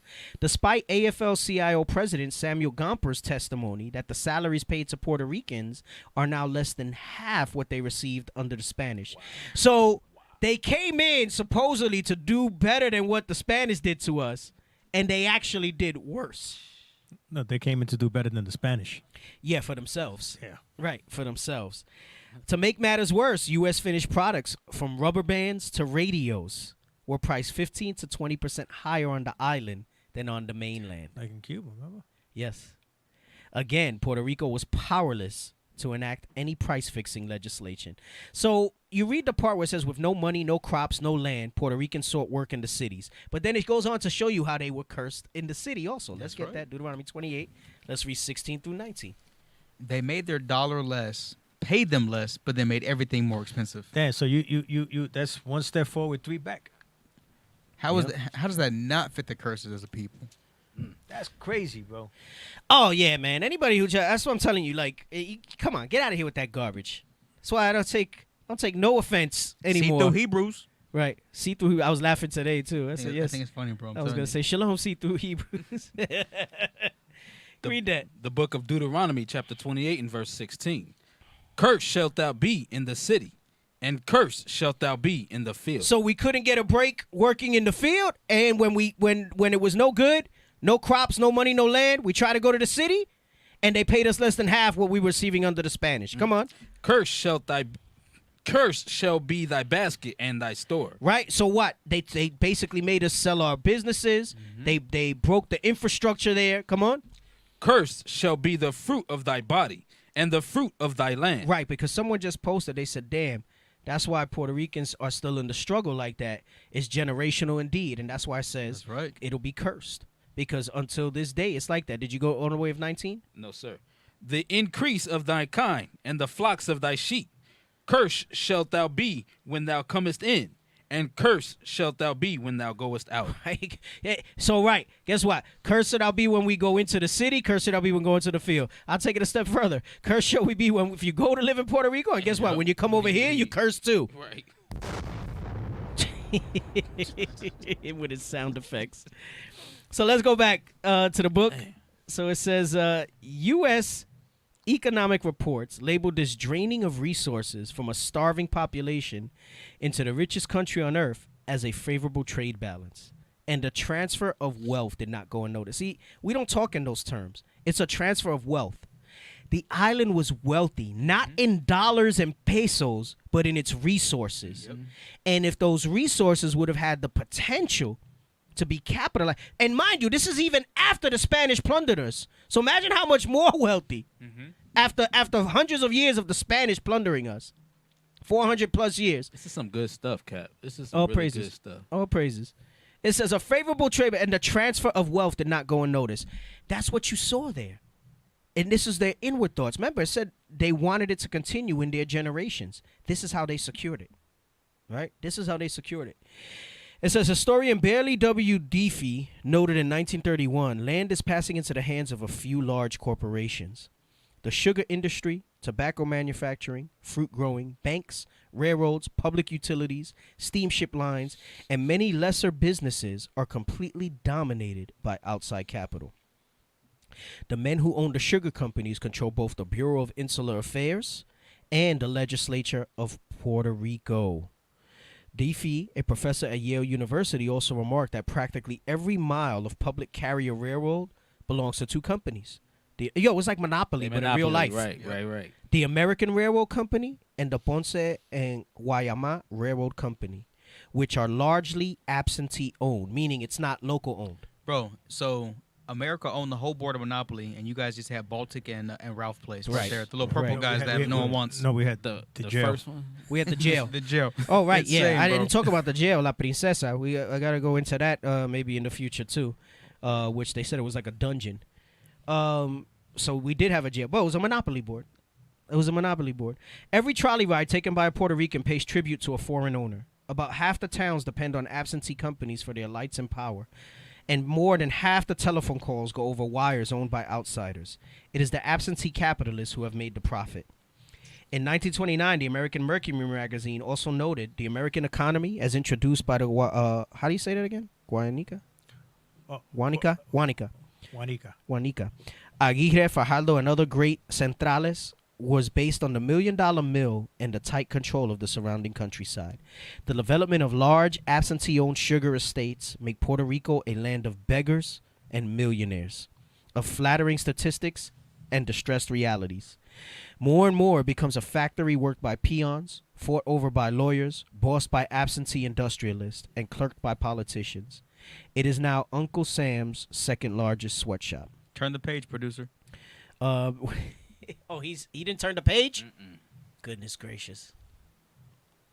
I didn't give you the next page? I was trying to spare him. Page 31? I did. There it is. So it says it's now Uncle Sam's second largest sweatshop. Oh, we It got a kept- caller? We got a caller. Okay. You you screened the screen it? call? Yes, sir. You screened the call. I'm Hey, let me finish this last paragraph and then Oh, we take the call. that's Hold on. why. That's why he didn't turn. Back in the okay. cane fields of Santa Isabel, Don Thomas didn't know any Yale professors or subscribed to the American Mercury, but he knew everything that mattered. He felt it deep in his bones. It was a tragic wisdom because he was powerless to do anything about it. So he knew who his oppressor was, but he really acknowledged that we couldn't do anything about it. His life and death and everything in between were controlled by the Green Pope. All right, so are you going to introduce the caller? Yes, sir. Yeah, Caller. Shalom. Hey, how you can brothers doing, man? Hey, shalom, Caller, can you shalom. hear us? Yeah, how y'all brothers doing, man? Good, good. Good. Shalom. Yeah. This is Shalom. This is Yah Israel from Tribe of Issachar, called in association with the Chicago camp of IUIC. All praises, all praises. Yeah, I just want to say, yeah, you brothers are bringing it out. All praise the Most High. Yeah, you know, I wanted to say before I start, Esau's the damn devil, the Bible speaks. That's right. Issue. Issue. That's right. He shoot the damn devil. Yeah, that's all about. Yeah. I just want to give a comment. You brothers are bringing down the spirit, taking a lot of notes on this class too. All praise the Most High. And I want to say, yeah, man, Esau has a record of doing that in all these countries, from the curses like their democracy and their capitalism of taking our resources. Fitting the curses, man. You brothers are on point with that. So all praises. I just want to bring out one precept too before I go. And that's Micah 2, verse 2, and they covet fields and take them by violence and houses and take them away. Yep. So they oppress a man and his house, even a man and his heritage. So fitting the curses. So That's all right. praises, brothers. Keep doing the work and Yep, all good praises, script. man. Good Definitely script, tuning brother. in every Monday. Yep. All Yes, praises, sir. all praises. Thank you All for the praise call, Most High. brother. All right. Shalom, Hey, brother. yeah, that was on point praises. with That what was we're on reading point. out. That That was was on definitely on point. Micah 2 and 2. That's exactly what happened there. The win list. I'm Yeah. telling you, bro. Yep. And the heavy part is they oppress our heritage. We know our heritage, right? Before this, we would be short-sighted and think our heritage, like for example, if we're talking about Puerto Rico, was being Puerto Rican. No, our heritage is being the Israelites, and they Right, oppress that heritage because they won't acknowledge it. You have free speech until you bring that out. You're anti-Semitic if you say that you're the Israelites. It don't fly. Verse 2, all I'm saying is gangster of capitalism. That's Gangster, right? Gangster Green of Pope. capitalism. The Green Pope. is Gangster that? of capitalism. All right, let's go to the It's Only Chinatown. All right, we got a few more here. And we'll start there on that page. So it says, when you consider, Mr. Speaker, that these gentlemen are sent there to make laws for a country they do not know, for a people whose laws, customs, and language they do not know, you may imagine, Mr. Speaker, their probability of their doing well. He's basically telling you that because we don't understand their laws, because we don't understand their language and customs, that they are going to boom economically because they can basically bamboozle us. They can bamboozle us. So it says the film noir classic Chinatown is filled with rape, incest, murder, police assassins, and a massive land grab. It all ends with one of the great lines in American film. Forget it, Jake. It's Chinatown. 5 words that capture the seamy underside of the American dream. So I was saying how, I was hearing how they're talking today about the hopes and dreams of America, and I'm like, it's a nightmare. The see me underside. The American dream was built on rape, incest, murder, police state assassins, and a massive land grab. It was built on a nightmare, the dream. Yep. The line also encapsulates America's view of Puerto Rico throughout the early 20th century. The island was down there somewhere. Over 1,500 miles of ocean separated it from Washington, D.C. Over 1,000 miles lay between it and Miami. There were no televisions or computers. Commercial flights were few. And boat travel from New York to San Juan took 5 days. Even the U.S. Congress took 34 years to spell the island's name correctly as Puerto Rico rather than Puerto Rico. Separated by an ocean, a language, and go to the next page, and 400 years of Spanish history, Puerto Rico and the United States existed on the same planet, but in two different worlds. Hey, that 400 years of Spanish history is saying 400 years of slavery. Right. That's what that's saying. Right. So we just went from one oppressor to another, from one Edomite oppressor to another Edomite oppressor when America went in there. Yep, exactly. So, hey, guess what? Southern Kingdom was the only one that had 400 years. That's right. We have 400 years too, right? And guess what? We all served 430 years in Egypt. Bam. Right. Together, Así es. right? Así dice la verdad. Right, because people talk about the 400 years. That don't apply to y'all. Yeah, it did. Twice. Twice. Right? Absolutely. It says the concept of what happened in Vegas stays in Vegas was taken much further on the island. As far as the United States was concerned, what happened in Puerto Rico never happened at all. And then that goes into what you guys were saying about how your family don't like to talk about it. Yes. So I'm going to skip that paragraph. I'm going to jump down where it says, actually, no, I'm going to read it. I'm going to read it. So it says, this attitude was clear when the American press labeled the Ponce Massacre a riot. It was, and I think many episodes ago we spoke about the Ponce Massacre when we were at the old school on the Saturday show. It was clear when ownership of most Puerto Rico's land was transferred to a few U.S. banks. It was clear when a wave of carpetbaggers descended on the island like a plague of locusts.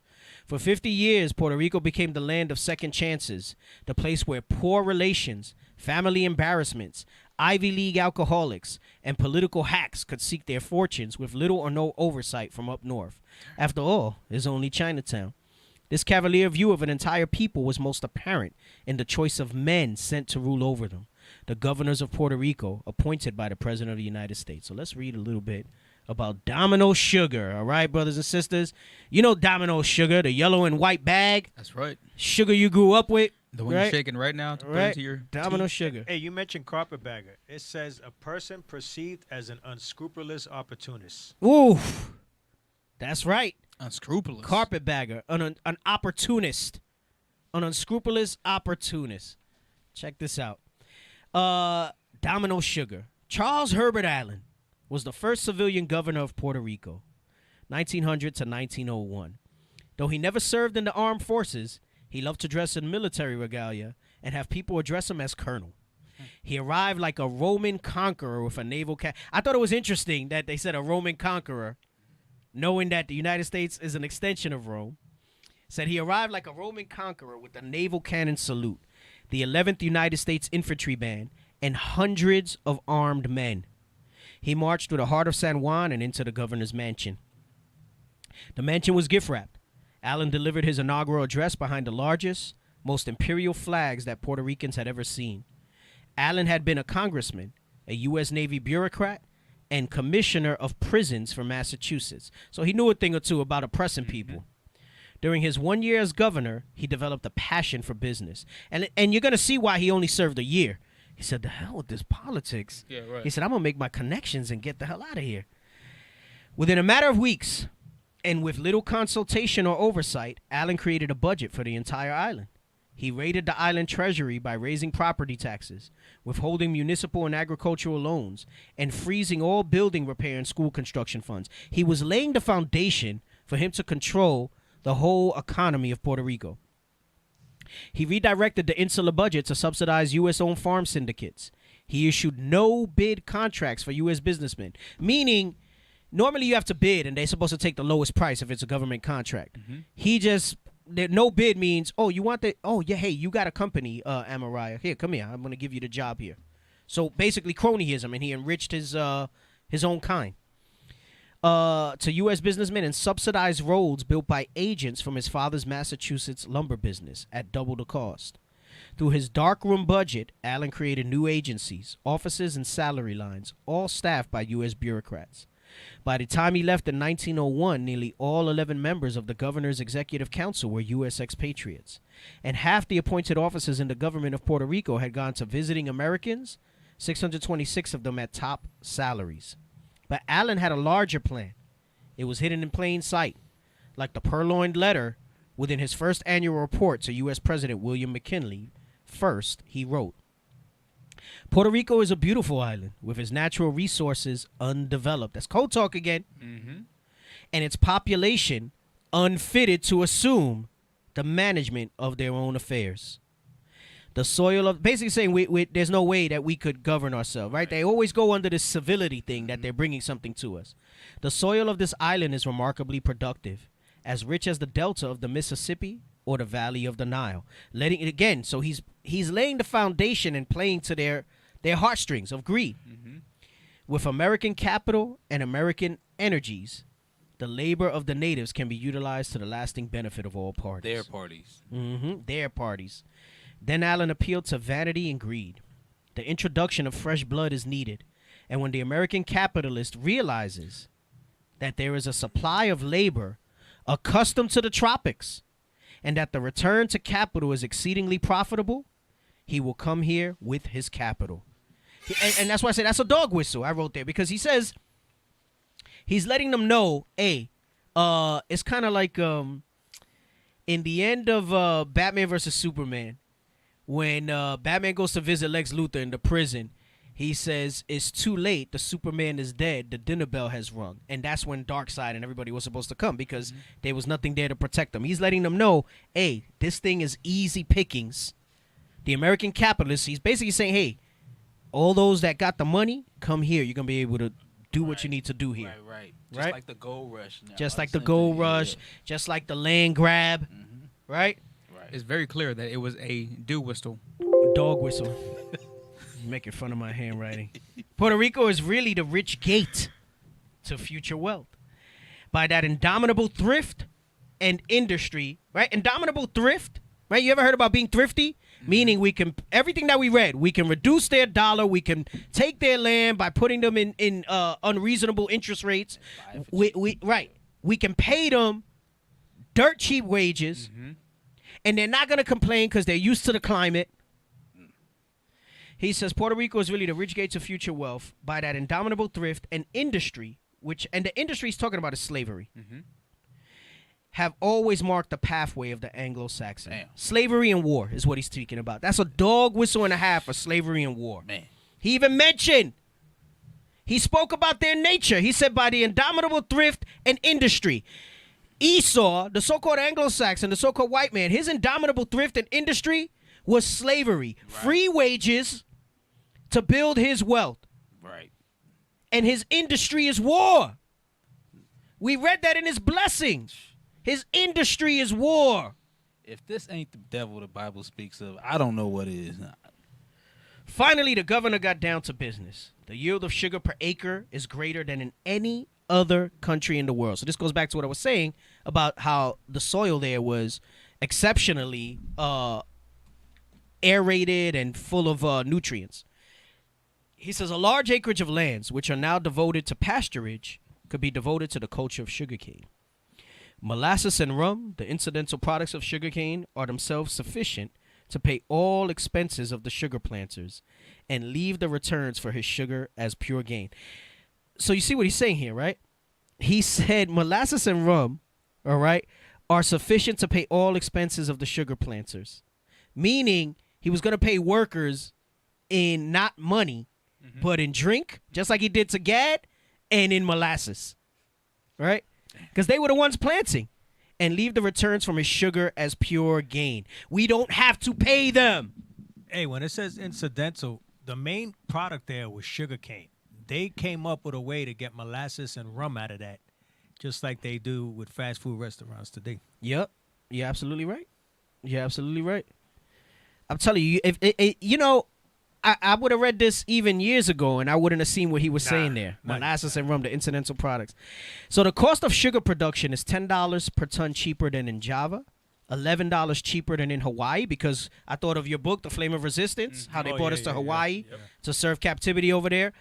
$12 cheaper than in Cuba, $17 cheaper than in Egypt, $19 cheaper than in British West Indies, and $47 cheaper than in Louisiana and Texas. Hey, the Hawaii, that's the Puerto Rican diaspora. That's the book. Yeah, that's the one. I got it That confused. says that we were slaves in Hawaii, the Puerto Ricans. Yeah.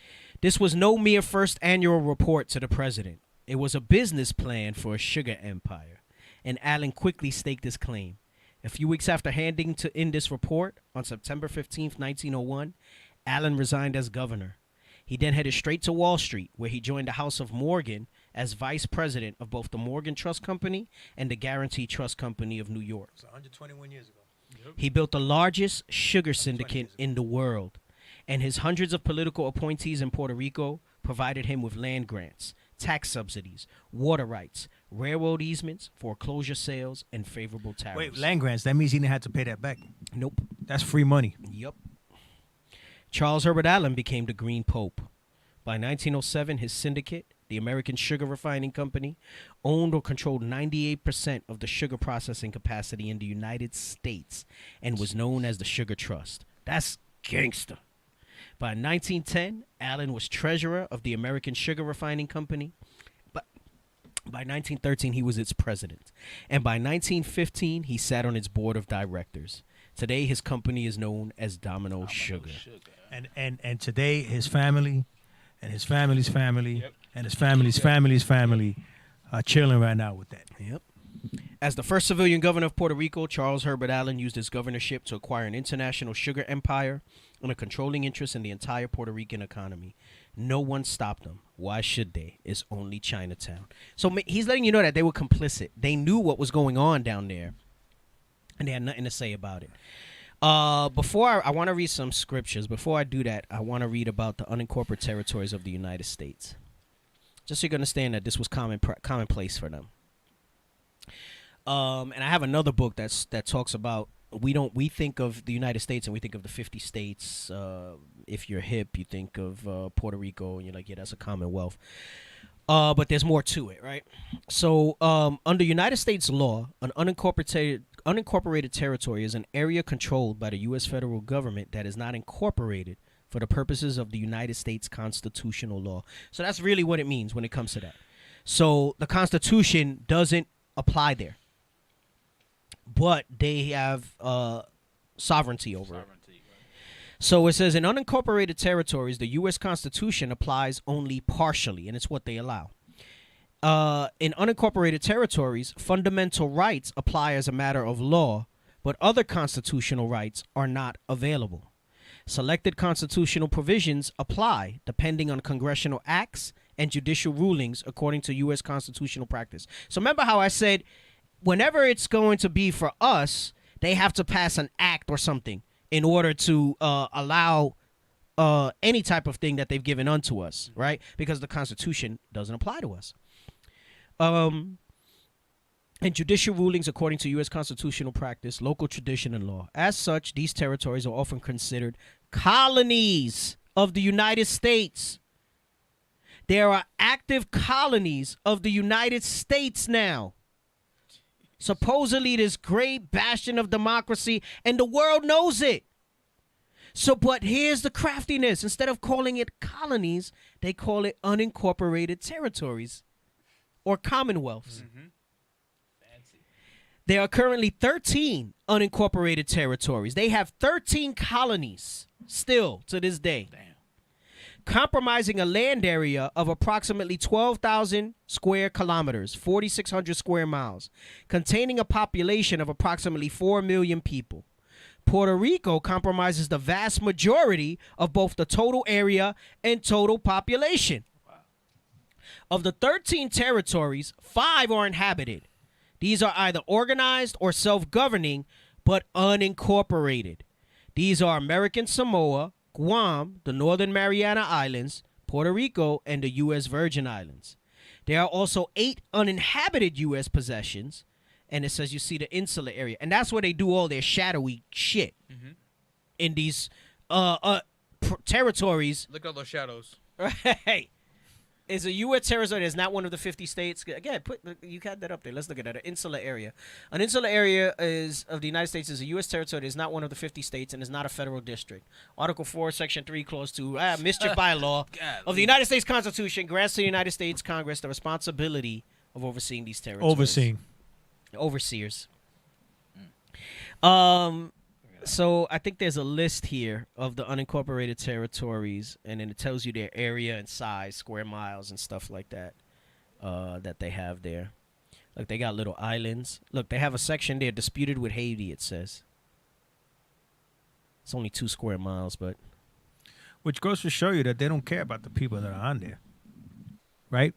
Nope. They just want to get the resources out of all those places. Yeah. Puerto Rico makes up the bulk of it. 3,515 square miles. And the bulk of that 4 million in population as the colony. They the devil, bro. Yeah, I read an article titled that people are considering moving back to Puerto Rico now. Yeah, of course, after Esau destroyed it, they broke it down. Now their people and their cronies could come in and get it cheap. That's how they do it. Someone said, work all day for some wine and syrup. What the hell is this? There's molasses and syrup. That's exactly what it was, bro. You'll be a drunk diabetic.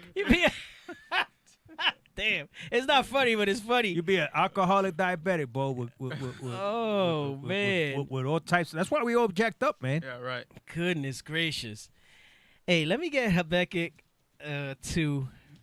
And let's start at 4. We're going to read this a little bit. Hey, Cap, I looked up that Charles Herbert Allen Green Pope, and then this came up with the sugar fields. Hey, check out Ephraim working in the Yeah, sugar but the Green fields. Pope wasn't picking that sugar cane. The Green Pope was No. But high. he's showing his. Yeah, exactly. No, I'm just saying. That's Ephraim there, working in the fields. Hey, they say the picture doesn't really tell the full story. The mosquitoes, the dysentery, the everything that was going on in there, it was jacked up. No, and then over there, remember the one plantation, man? It was right by that water there. There was alligators. Yep. I mean, the snakes. Yep. Hey, and let me tell you something. The reason bacalao was so popular with us, I was going to bring it out as a little excerpt, is because that was one of the only foods that they really provided for us that was easy access, that we could afford with the made-up currency that they gave us. Because what they would do there... It's just like hog maw and What they would do chitlins. there is they did give you a little more than syrup and wine. What they did was they gave you this currency that was only good in your farm, in your colonia. And... because they basically made it was almost like the way how like life is on the base, where you have the movie theater on the base, the BX, the supermarket, whatever. You almost don't have to go off the base for anything, right? They made the plantations like that. So that's you guys would know, most people colloquially would know what as plantations. So the sugar plantations. Sound like downtown Phoenix. So you got everything there. The sugar plantations. So they would pay them in molasses and they would pay them in syrup and wine, and then they would create this currency, right? That was only good for that plantation. So you couldn't use it anywhere else on the island. And then you would go to the shop, right? Which was like the BX, right? And they would go to the shop, and you could only use that currency in there to buy any little things you need. So one of the cheapest things was salted cod. That's what bacalao was, because it lasted long. They didn't need refrigeration. You could stay salt out there it. dry. Right. Just Delicious. there, stacked on So top it of was each other. salted cod, it was rice and beans and plátanos. Like, remember, we went to the Puerto Rican restaurant, you're like, damn, you guys do a lot of plantains. Because almost everything we had was, I had mofongo, I had canoa, everything was plantains. So he was like, damn. I said, yeah, bro, like, the food's real similar like that. But they created that own currency, and that's how they would do it. So there's like a whole little history around it, and it's not just Puerto Ricans with bacalao. Anybody in those island regions. So Benjamin, Benjamin, Simeon, even Manessa. That's the reason salted cod is so popular, incidentally enough, for us. So at least it wasn't pork. We went after that ourselves. Yeah, right. We went after that ourselves. Let me get Habakkuk 2, and let's read 4, right? Because after everything we read today, man, I was thinking about this stuff, and this is exactly what's going on. Come on. The book of Habakkuk, chapter 2 and verse 4. Behold, his soul which is lifted up is not upright in him, but the just shall live by his faith. Right? So the just are going to live by faith, right? Meaning if you want to be considered righteous, you have to keep these laws, statutes, and commandments. But Esau, it says his soul that's in him is not upright in him, right? He's not right. Look at all the stuff that we read, how they all, and let me tell you something. Like we just read, and he was saying it's Chinatown, that nobody stopped this guy from doing anything of that. And they were all complicit in it because they didn't see nothing wrong in it. They didn't see nothing wrong in it because his soul is not upright in him. Just like they didn't see anything wrong with the Trail of Tears. Just like they didn't see anything wrong with the massacre of the Native Americans to grab the land out here. Just like they didn't see anything wrong with all the wars and all the conquering that they did to all our people. They didn't see anything wrong with the slavery of our brothers and sisters. None of that stuff. That's a soul that's not, because in order for that to happen, they would have had to have been complicit. Let me tell you something. If there was enough people sitting in Congress that wanted those rioters to be successful, they would have been. Yep. They would have been. That same way these enterprises were successful. So there's not, and I'm not saying that they're right in there. They're all jacked up anyway, but it's not upright in him, right? Read on. Verse 5. Yea, also, because he transgresseth by wine. He is a proud man, neither keepeth at home. He don't keep at home. He don't keep at home. Come on. Who enlargeth his desire as hell. He enlargeth his desire as hell. It was hellish conditions. I haven't even gotten into the sterilizations, into the cancer experiments that they did to us, and the chemo experiments. This book talks about all those things that were done to us. This is why we're so jacked up. So he says, he enlargeth his desire as hell. Right. Hell, and I've been thinking about this few scriptures that I kind of got to study more, maybe ask some questions. I noticed we haven't done an extensive class on heaven and hell. And one of the hangups of our people coming into this is that heaven's a place in the sky and hell is a place that you go I couldn't be further. down belief. And that's not the case. And as I was preparing this for today, I was looking at all this. I said, damn, I said, it's a lot of information in here. I said, there's a couple that I got to get some information on. I said, I might do a class on heaven and hell and just what they really are according to the scriptures for people to understand that. He's excited. The producer wants that class. He's excited about that. Bring it out. It says, it says he enlargeth his desire as hell. In order for him to accomplish what he wants, to fulfill his obligations, his inward thoughts, everybody else are brought down to hell. Hell is a condition before it's any type of place. It's a state of mind. Right. And it go ahead, read on. And is as death. And is as death. Come on. And cannot be satisfied. Nothing can satisfy him. He showed, hey, when he was talking about all the great rates they were getting for sugar everywhere else, that didn't satisfy him. He said, hey, we got to look at what they got here. Did you say something, producer? Yeah, he said bring it out. Oh, is that what he said? Okay. He said that like a while ago. Come on. But gathereth unto him all nations, and heapeth unto him all people. Right, let me just, hey, yeah, okay, yeah, you're mine now. This is mine. You belong to me. Right, heapeth unto him all people. Read on. Shall not all these take up a parable against him, and a taunting proverb against him, and say, Woe to him that increaseth that which is not his. Woe to him that increases that which is not his. They raped the economy of Puerto Rico for themselves. And this is why, absolutely, why Puerto Rico's in the conditions they are today. You want to know why Puerto Ricans are so jacked up and we're so crazy? Look at our history. Right. And you'll see why we're so messed up. Woe is death to that man that increaseth that which is not his. Come on. How long? And to him that ladeth himself with thick clay. The thick clay is other nations, heaping up himself all people. Come on. Shall they not rise up suddenly that shall bite thee? Right, because that we know the prophecy. They're all going to turn against them when that time comes. Come on. And awake that shall vex thee, and thou shalt be for booties unto them. They are going to get the same. God is not unjust to not have a judgment for them that exceeds, not even equals, that exceeds what he did to our people. Right. Right. And it's going to be done by his supposed allies. Come on. Verse 8. Because thou hast spoiled many nations. He have spoiled. When to spoil means to rob and steal, to rape. They spoiled many nations. Come on. All the remnant of the people shall spoil thee. All those remnant of the people will spoil him. Come on. Because of men's blood, and for the violence of the land, of the city, and of all that dwell therein. This is all he knows. Remember, he said they supported dictatorships to meet their interests always with armed troops. He spoke about his enterprise, his thriftiness and industry of the Anglo-Saxon. You're reading it right here. That's what that is. It's blood, violence, and greed. Slavery. Right. Come on. Verse 9, woe to him that coveteth an evil covetousness to his house. That's an evil covetousness that they have. It's an evil. They have an evil eye against us. Come on. Yo, the Most High is reading him his list of charges right now. Right. This is what's exactly right. Damn. He said, These are your charges. Yep. Right. Exactly. Come on. That he may set his nest on high, that he may be delivered from the power of evil. That's like in Obadiah when it talks about he sets his nest upon the stars. Hey, you know, there's the times where I got to remind myself of that Luke 10 and that Sirach 3:23, right? Because I read this and I'm like, it just makes sense. And people can't see it. It says death to him, that he's going to set his nest on. He covets that all evil covetousness so that he can set his nest on high. If not for the slavery and oppression of our people, he would not have been able to accomplish the miracles, right, quote unquote, that he's accomplished in the earth. That he may what? That he may be delivered from the power of evil. Right? Why? Because he's trying to go up there to avoid the judgment that's coming down here. Right? What do you always say, Kat? What does El Shaddai mean? Oh, terrible demonic-like power. Terrible demonic. He's talking about God.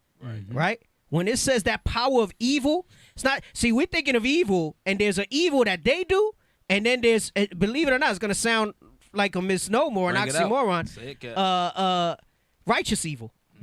The power of evil is that terrible great power that the Most High is going to unleash on them. Right. But they think that they can hide in the stars with it. It's called righteous indignation. Righteous indignation. That's what it is. Come on.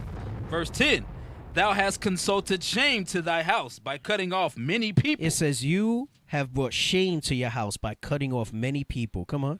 And hast sinned against thy soul. Read on. For the stone shall cry out of the wall, and the beam out of the timber shall answer it. Read. Woe to him that buildeth a town with blood, and established a city by iniquity. They've established a city with iniquity. That's what happened. Let me get Isaiah 5, 13, and 14.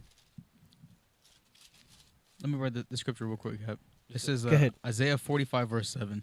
I form the light and create darkness. I make peace and create evil. I, the Lord, do all these things. All praises. Thank you for the support for the precept. Quote it again. Isaiah 45, verse 7. 45 and 7. So when you see how it says they try to escape the power of evil, letting you know, don't get it twisted. God is a terrible, great demonic power. That's what El Shaddai means. It says he creates evil. Right. But what's that mean? He has a sore, nasty thing that's going to happen to them. That's right. That he wouldn't even do to us. Right? So that's the type of power that he's going to unleash on them. Let's get this. Isaiah 5, 13, and 14. The book of Isaiah, chapter 5 and verse 13. Therefore, my people are going into captivity. We are gone into captivity. Therefore, what? Because we did not keep the commandments with joyfulness and gladness of heart. This is why all these things happened unto us. Come on. Because they have no knowledge. No knowledge of these scriptures. Read on. And their honorable men are famished. Why? Because nobody that's in our leadership, right? I mean, now you got your prophets in the earth. They don't have any understanding. They're famished from real knowledge. Come on. And their multitude dried up with thirst. And we're looking for something. That's why we have confusion of faces. This is why we have different things that we gravitate to. This is why we're in all types of madness. Come on. Therefore, hell hath enlarged herself. Did you see that? People didn't catch that. Captivity is hell. That's right. That's the hell. When it says he enlarges his desire as hell in Habakkuk, hell is the captivity that we're under. Hell is for us to not be in the rightful rulership that we're in. Right. I'm telling you, there was more scriptures I was looking at that show you that hell is here in the earth. That's why I say it's a condition before it's a place. Because this same earth that hell is in is also going to be the kingdom of heaven. That's right. Just like in the Lord's Prayer when he says, thy will be done in earth. Thy will be done, thy kingdom come in earth as it is in heaven. Bring it out. So read that verse 14 again. Right, it's important that you stress that thy kingdom come because that's what we're striving for, the kingdom. Right. It's not going to be somewhere. We ain't going nowhere. No. Right. We striving for the kingdom to come here. And guess what? The earth ain't going anywhere. So these rumors about asteroids coming, trust me. Nonsense. Nonsense. That ain't Just how the like earth Bishop is brought gonna out the thing, they try to scare you with overpopulation. That's right. It's going to mess them up, not us. Nonsense. 14 from the top. Verse 14. Therefore, hell hath enlarged herself. Hell have enlarged herself. Captivity has enlarged herself against our people. Come on. And opened her mouth without measure. Why? Because they speak blasphemies against us. They say we're not the real Jews. That we're good for nothing. We're no good. 90 seconds. Come on. And their glory, and their multitude, and their pomp, and he that rejoiceth shall descend into it. Right? So when it talks descend into what? Into hell. It says, so what it's telling you is that all nations that rejoice in it are in it, and any of our people who fall in line with any of those doctrines, that American exceptionalism, that Americanism, you will descend into that hell also. Well, that's Isaiah 13. Yep. Not under the ground, but in the conditions that's here. That means you're 60 not going to seconds. get eternal salvation. It's not going to happen. Hey, he that is gonna attached to them, and that day shall be thrust by the sword. Right. Right. Ooh, that was right on time. Right that on was cue. right on time. Any brothers got any closing thoughts? Well, after that, no. After the sword. No. Yeah. After the sword, that was the icing on the cake. I was gonna say Facebook looks like it's still showing the book. Hey, all praises to the Most High. I am glad for the support. All right. I try to keep an emphasis where I can relate it to Northern Kingdom. But like as I said, as the show matures, we've been doing the show for a lot of years, but as the Wednesday show matures, you're going to see us cover a multitude of topics, but the Spirit's working with me on bringing this stuff out. So 10 my plan seconds. is to try, that's just a blog talk. We can keep, I plan to keep going into this book a little more. I want to bring some more things out, some stuff out in this. A lot of ideas for a lot of topics out there to continue to edify and stuff like that. Yeah, man, it's on point. I've had it there for a long time. It's now because of the show that I sit down and actually start reading chapters here and there and stuff like that. So I pray y'all are edified. The best thing you can do if you like the show and the information that's out, I'm seeing, I saw a brother say his dad won't believe. Hey, what I believe is nice about all of the radio shows that we do is that most of them are in a different context of the straightforward class thing, right? So you get some scripture, but we throw in articles, we throw in history, we throw in different aspects of things, and sometimes that might be the way for people to kind of spark something in them, right? Remember what we read in Luke 10, brothers and sisters. Many people desire to have this knowledge, and only God can reveal it unto them. So you got to try to keep exposing it to them in different ways. So Lord's will, y'all share this. You share these topics. Not just amongst Israel, but amongst those that are not believers of our people yet, so that if it's the Lord's will, he'll open up their understanding and bring them to repentance. Hey, All right. hey, my wife was on. Yeah, she was on it. Shalom, sis. She said, great show. Great. Great, because she emphasized the A. If it was the E, I would have said great. She went, great show. She's cracking up right now, right? She's like, damn, he always find a way to get on me. Yes, sir. I love you, sis. I love you, sis. All right. Catch us on the Saturday show. All right. We do the hour edition, the Power Hour. And then Lord's Will be on next week, Power Hour Plus. We are on 9 p.m. Eastern, 7 p.m. Arizona time. All right. And with that, we say shalom. Shalom. Lego. Israel is back. We back. Israel is back. We got back. the nations running scared because Israel is back. All eyes on us, cause we keeping them laws. Keeping them When the laws. Lord return, Babylon will Babylon fall. go Precept fall. solid. Solid. We got them on lock. Got 'em on lock. God's chosen people with Christ as our rock. Israel is back. We back. Israel is back. We back. You heathen, get ready for our whip.